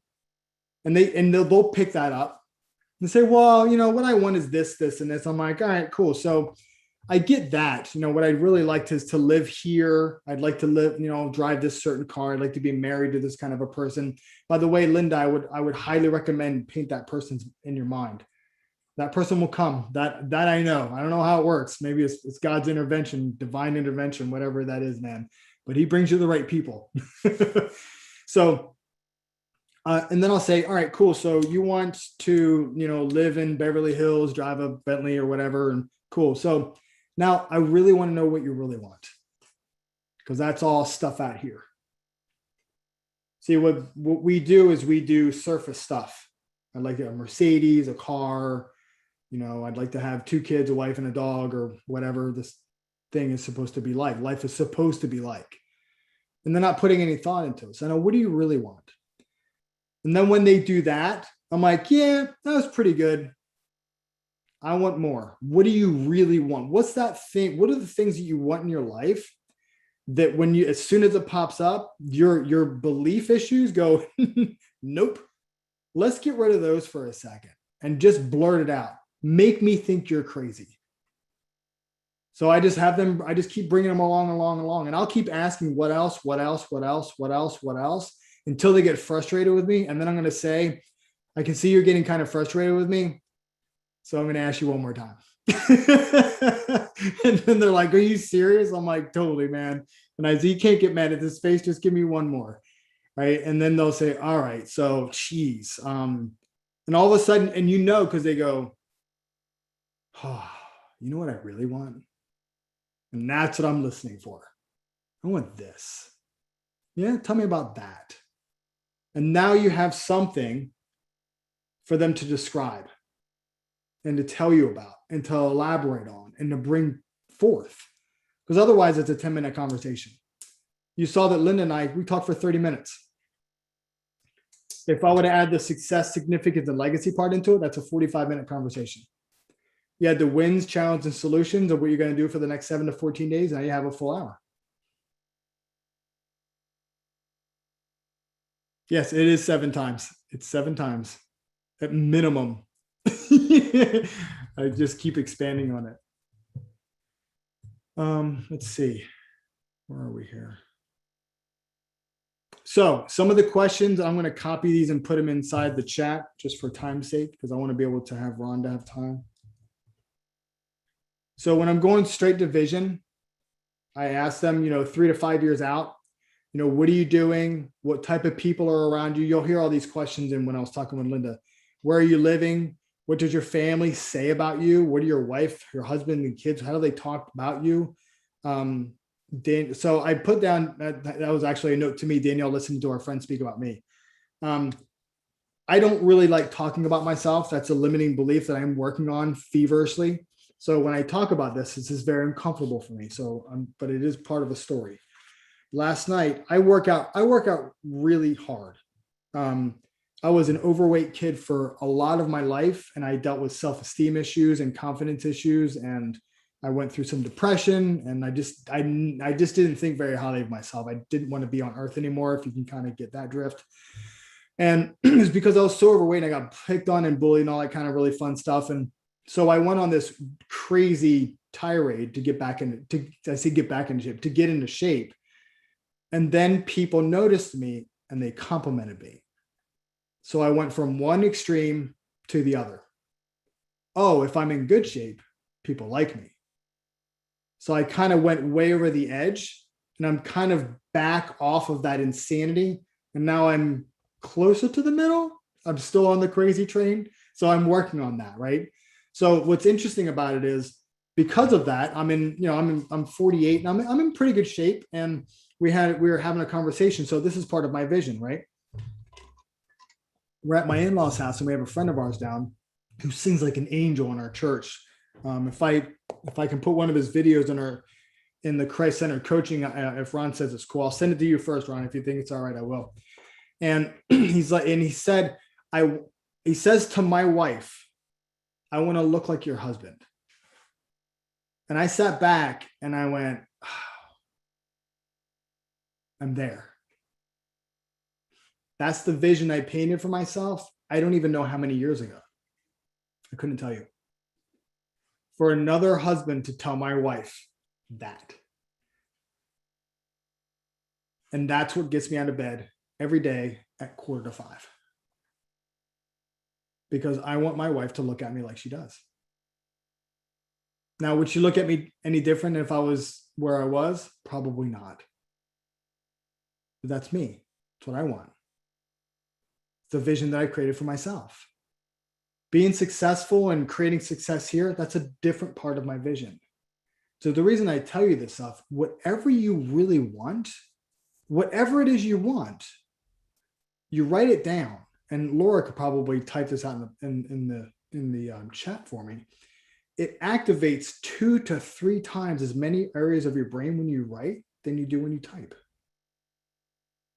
And I was reading something earlier today, and I believe it's I wish I could find the article. It's like a divine connection between the infinite one, God, you and your hand and paper when you're creating this vision.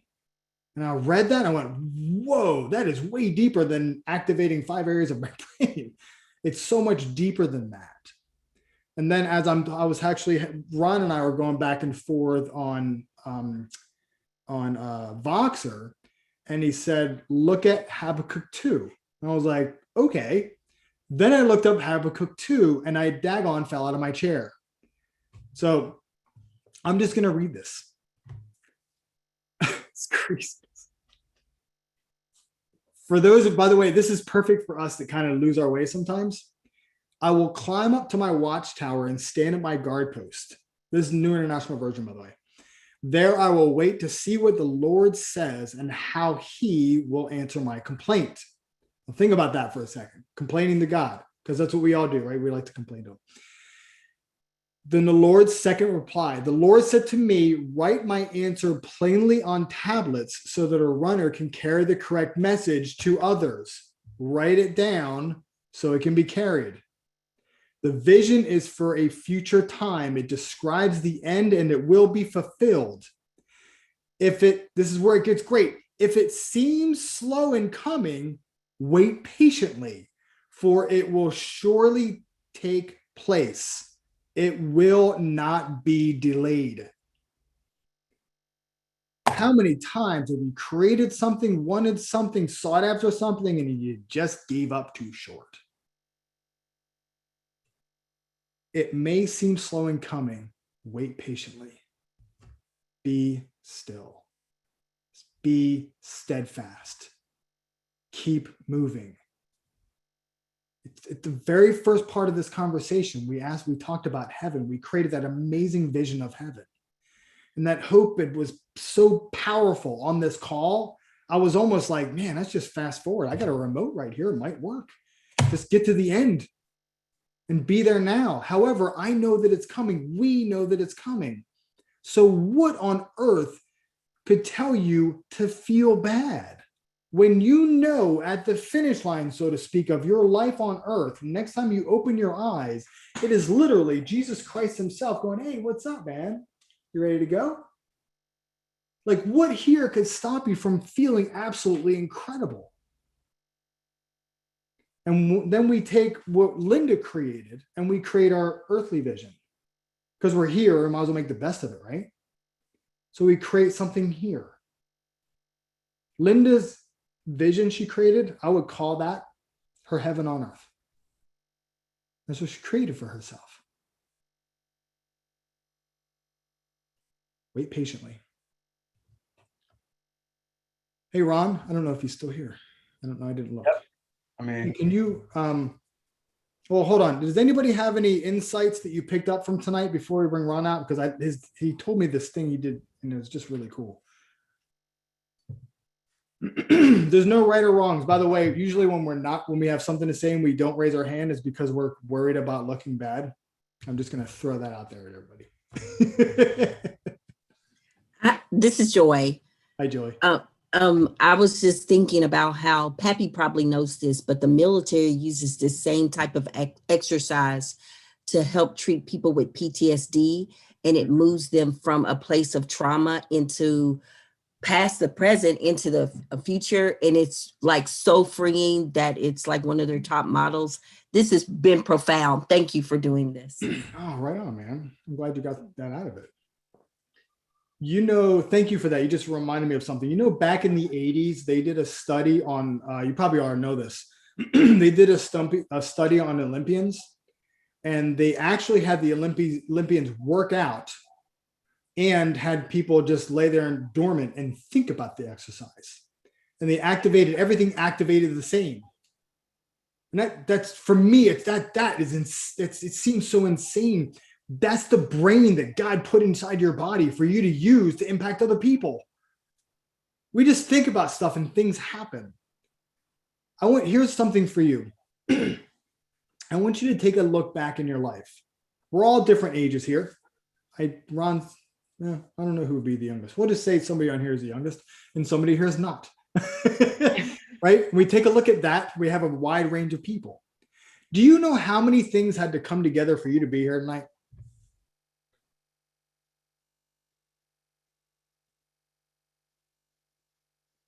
When I was 15 years old, I don't think I've ever said this out loud.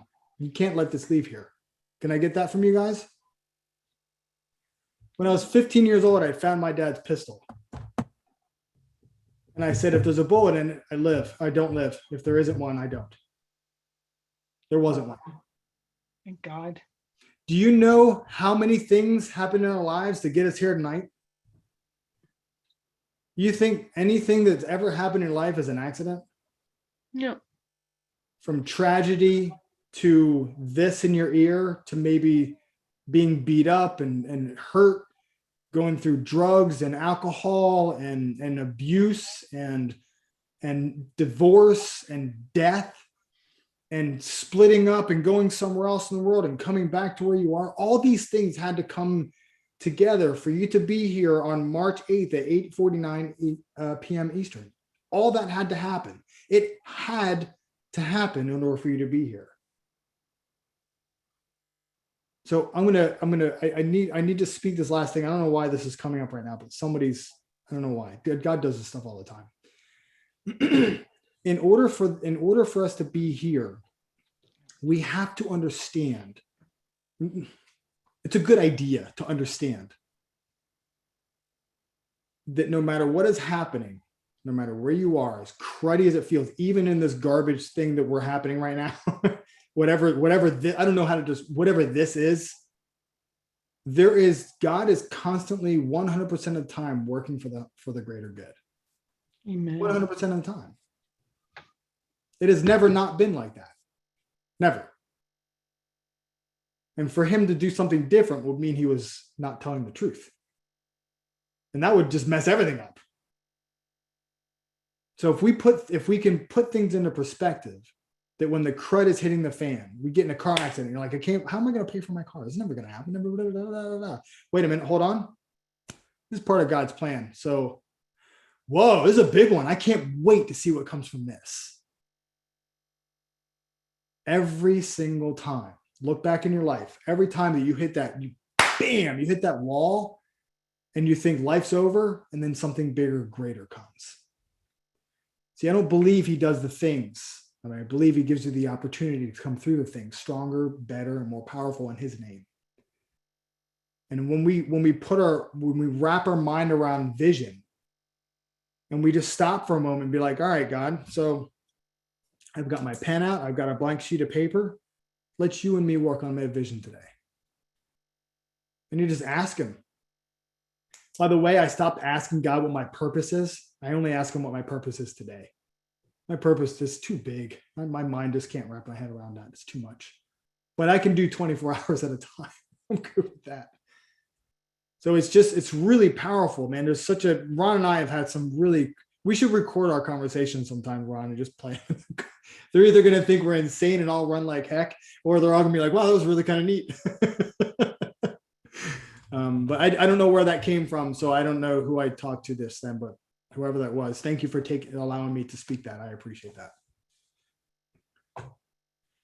Okay, cool. All right, I'm going to stop talking. I talked a lot tonight.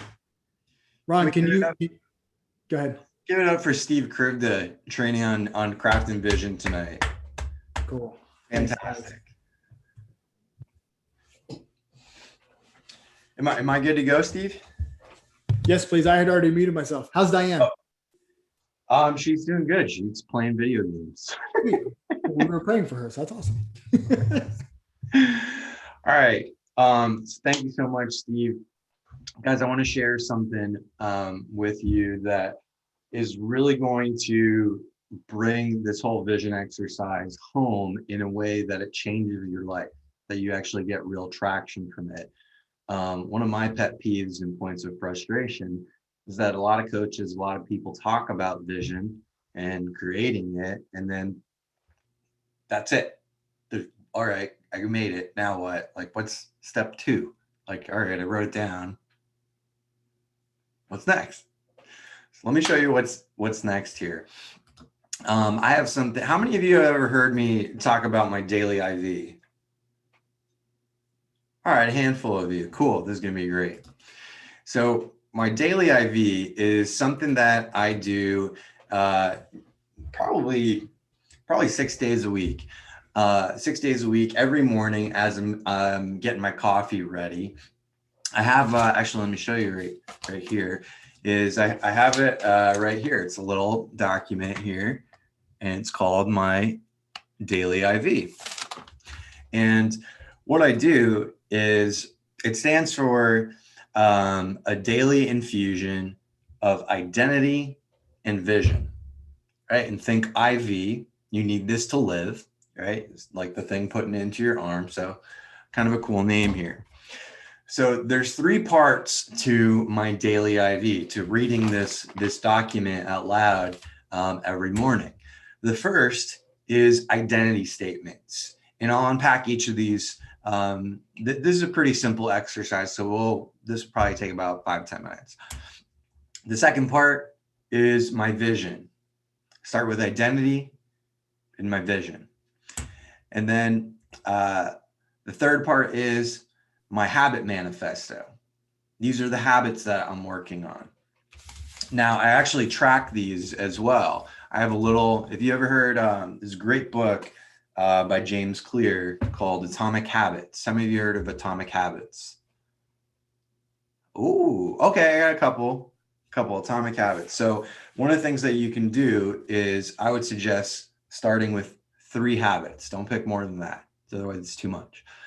And what you do is you kind of track them on a daily basis. So I'll have my habits written here on this side, and then the day at the top there, and then I'm putting an X on the days that I execute my habits. You can see there's a whole bunch of days that I miss, that I'm not perfect. That's okay. I'm a work in progress. I'm getting better and better, right? So I'll talk about why the habit part is important, but first, I want you to start with this question. In creating this 3-page document, this is what I would write at the very top. Because God made me and I am his child, who am I? Because God made me and I am his child, who am I? Right? The second part of this would be page 2. Because God has called me and given me vision, what do I see? Because God has called me and given me vision, what do I see? And by the way, you can do this with your clients. This is a powerful exercise. If you actually do it, I promise you it'll change your life. I can guarantee it. The third part.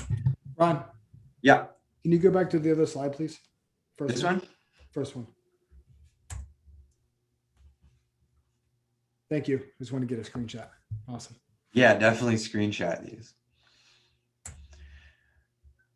There's vision. All right, habit manifesto. In light of who I am and where I'm heading, how will I live? Let me do this so you can see a little better. In light of who I am and where I'm heading, how will I live? Notice this one includes who I am, your identity, and where I'm heading. That's your vision. How will I live? See, what most people don't realize is that there is actually a gap between your identity and your vision. The gap in between your identity and your vision is your habits. So when you are implementing your habits, they have a compounding effect. And the implementation of your habits moves you showing up powerfully to the manifestation, the realization of your God-given vision. Does that make sense? Yes. So what does this actually look like? So there's 3 parts of it. Your identity statement is a series of I am statements. I am statements. And here, let me give you an example of some of mine here. So these are things how you want to see yourself. So here are some of mine. I have 1, 2, 3, 4, 5, 6. I have 6. I am a strong, bold, and fearless leader of an army of 6-figure Christ-centered coaches creating kingdom impact. I am the #1 Christ-centered coach in America. I am able to get my clients $100,000 plus results because they always succeed when they follow my lead. I am a gifted minister of the gospel and hear the Lord extremely clear and obey.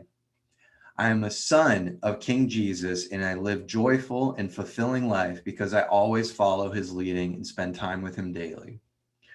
I am living the life I want because I practice the habits I need to connect my identity and vision. I would encourage you to all have that last one. I am having, and so you're going to make up your own. These are mine. Okay. Get your own identity. I'm living the life I want because I practice the habits I need to connect my identity and my vision. Now, some of us are really good with habits. Like some of us work out every day, automatic, autopilot. You don't even got to think about it. That's not me. Okay. So I gotta do this to get my mental state in the spot that says, all right, I'm going to the gym because this is who I am. This is how God says I am. This is where I'm going. My body needs to be in the right place so I can maintain the gifts and everything I have, and I can show up. If I'm not taking care of myself, I'm not going to get to, I have this whole internal dialogue because I have now conditioned myself that this is who I am. Okay. So that's the I am statements. Second part is my vision. So there's a few parts to this one, to my vision. You don't have to have all of this in here, but the more you have, the clearer it is. And the clearer you can see, the easier it is to get there. So this first one's not actually part of vision. I have a BHAG. You heard of this? How many of you heard of a BHAG? Right? I'm renaming it. It's Big, Holy, Audacious Goal. Right? There's the Christianese on there. Big, holy, audacious goal. Okay. So mine here, to own and operate a Christ-centered coaching conference center and campground, deploying an army of 6-figure earning Christ-centered coaches who are confident in their calling and creating a ripple effect of kingdom impact by using online marketing. That's my big goal. I know I got to get 100 6-figure Christian coaches, and then I'm done. All right, so I have my IC statements. So now in my vision here, I have a whole bunch of IC statements. So I've taken the time to write all this out. I see an army of 6-figure kingdom impact making Christ-centered coaches. I see my son following the Lord, being creative and enjoying the freedom to be himself. I see the camp with a great big sign saying Kingdom Camp. I see a camp that is for a summer overnight camp for kids, first grade through high school. The camp is special needs inclusion camp. I got over a page of this. Pages here that I read every morning. It takes me, I don't know, just around 5 minutes to read all of it out loud as my coffee's getting ready.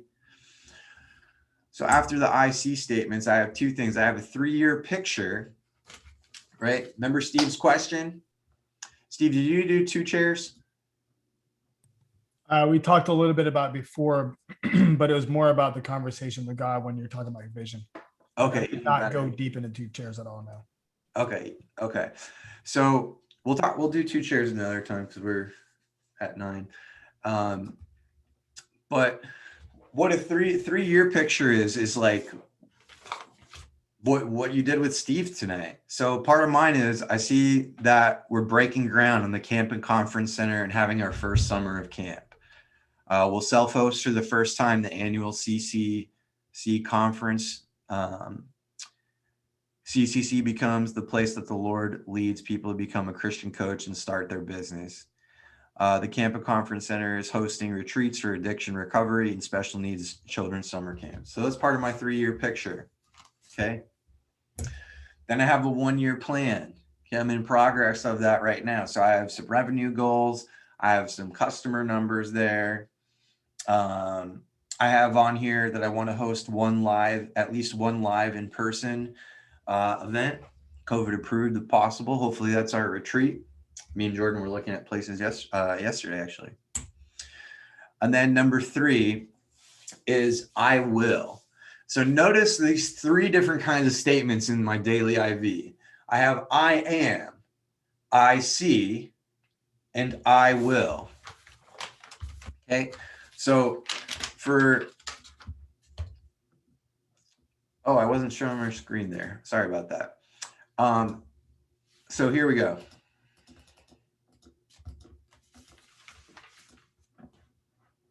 All right. I am, I see, I will. And at the top of this habit manifesto here, it says, in light of who I am and where I'm heading, how will I live?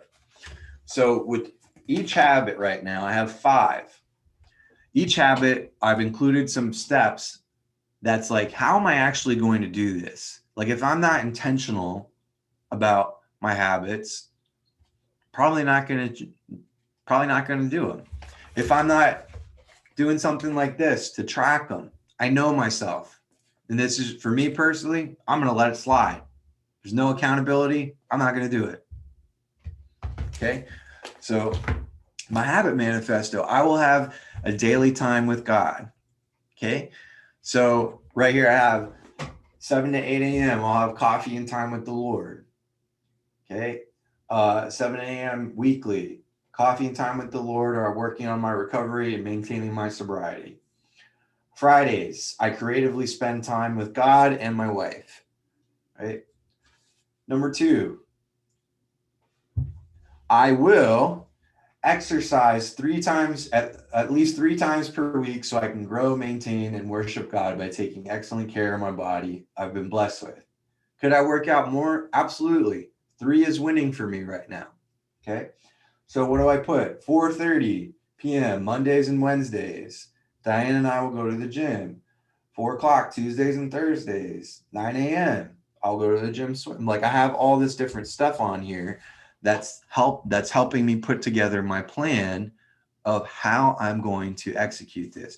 I've told myself, I'm in the Word, I'm becoming transformed by the renewing of my mind. I'm affirming out loud my identity. Who is most likely to believe anything that you say? Yourself. So you're going to say it out loud and hear yourself. Okay. Just do this for a second. Put your hands over your ears and say your name out loud. Ron Gielach. Sounds a little different, right? So that's proof that you have a different voice that you can tell yourself and yourself will hear it. You heard it differently, right? A little silly, but true. Okay. Number 3, I will create content and blog weekly because I've been called to write, speak, coach, and train. 9 a.m. I got to change the time on this. It says 9 a.m. Monday mornings is when I feeling most fresh and creative. I'll blog weekly. Okay. I don't blog at that time anymore. I got to change my habit here. Right. Number 4, I will eat 3 meals a day and maintain healthy snacking. Okay. A challenge for me was skipping breakfast and not eating well. So I got to tackle that part of my life. So I have my spiritual life. I have my physical life. I have my business life on here. And then I have time specifically working on my vision and moving that forward too. Number 5, I will every week invest time working specifically on achieving the goal of owning and operating a Christian camp and conference center. So then I have bullet points. I dedicate minimum of 4 hours per month. I have a monthly meeting with Steve Klein, my mentor, for the camp part. I meet with Chaz on camp business development, etc. I'm putting together a working pro forma and a 5-year business plan for potential investors. Do you guys see how going through all of this stuff just will fire you up? You're being grounded in your identity. You're reading your vision of where you're going. Then you're going to your habits and reinforcing how you're going to do it. This is how you really pull it all together, not only for yourself, but if you want to help your coaching clients get traction and transformation, do this exercise with them. The whole thing together should probably take about an hour. If you do the whole thing, about an hour. I think that's all I had here for you guys. Any questions about Daily IV? Steve, anything you want to add? No, man, that was awesome. I got lots of screenshots of your stuff. I'm sorry, I'm losing my voice. Sounds good. Yeah, the Daily IV is powerful. It fires me up. I have a comment about that. Sure. So studies show that the last 20 minutes before you go to sleep at night repeats over and over in your head while you're asleep. And so years ago, I took index cards and I wrote out a vision statement for each area of my life. And I would just casually read them before I went to sleep at night. Well, things started changing in my life so fast it scared me, and I stopped reading them. It was so scary. It was happening without my control. And so I need to get back in that habit. But yeah, it's really powerful if you read it before you go to bed because of that. It repeats over and over in your mind. I'm not saying you shouldn't do it in the morning too, but that's why they say people would listen to stuff they were trying to learn for school while they were sleeping because you just retain it better and everything. Anyway, that's my 2 cents. That's awesome, Amy. I love that. Yeah, I mean, do what works for you. Night, morning. I know for me, this makes me stand up tall with my chest out and gets me excited. So I can't read it when I go to bed because I will get wired. That's the honest truth. Just ask my wife if I get excited about something with work or God's talking to me. I'm not sleeping. I just get too pumped. Steve will know too. I've roomed with Steve. Yeah, man. Any other questions or comments about creating vision for yourself or doing this with your clients?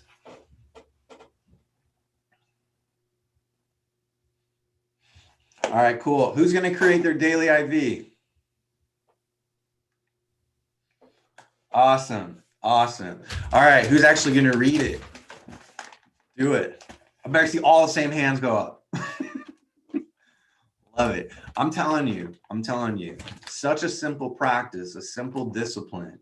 But how often do we actually slow down enough to focus on what has God told us, who we are, where are we going, instead of being tossed and fro by the challenges and ups and downs of life and circumstances and what's happening in the news, ground yourself with what he's spoken over you, who you are, where you're going, the habits that are in between that are going to get you there. Amen. All right. Steve, you want to close us out with a prayer and we'll say goodnight? Yeah, let me get a drink of water. Oh, I'm sorry. You just said you were losing your voice and I asked you. That'll hook me up. Dearest Father in heaven, thank you so much for this night together. Thank you for Linda for being so awesome and volunteering. Thank you for this group of Christ warriors for you, for allowing us to be together to talk about your glory and creating the vision that you're looking out for us, Lord. Please guide us and direct us. Let us see bigger than what our human minds can see, and let us take that and bring it to the four corners of the earth, Lord. Let us do what you're asking for us to do. Give us the power and the strength to make it through each day, to remember to be still, to slow down enough and do our IVs. And to remember this is all for the glorifying of you, Lord. Let us humble ourselves on our knees at your cross every single day. And remember that we're here because of you. Thank you for your salvation and your grace and your love and your mercy. And please be with those we said we pray for, Lord, those that are going to be walking in our paths and each other's paths. Let us see them through your eyes, not our own eyes, Lord, to see right into their heart and pull everything that we can out of them, Lord, so they can also move and glorify you as well. Be with our country and be with our world as we're attempting to move forward. In Jesus' name, amen. Amen. Amen. Guys, real quick, this is next steps. Just a reminder, avatar call with your coach. Ask him if you're ready for your strategy call. If you did the avatar worksheet, you're probably ready. Then you're going to go to ccc.com/creative call, answer those questions, book your call with Cindy, and we're off to the races to create some brand and some really cool looking stuff. This is a, first kind of big deliverable, cool thing that you can use online in your business. So definitely get started on that. Love you guys. Have a great night. We'll see Steve again on Wednesday word. Bye, y'all. God bless you guys. Thank you, Ron. No problem.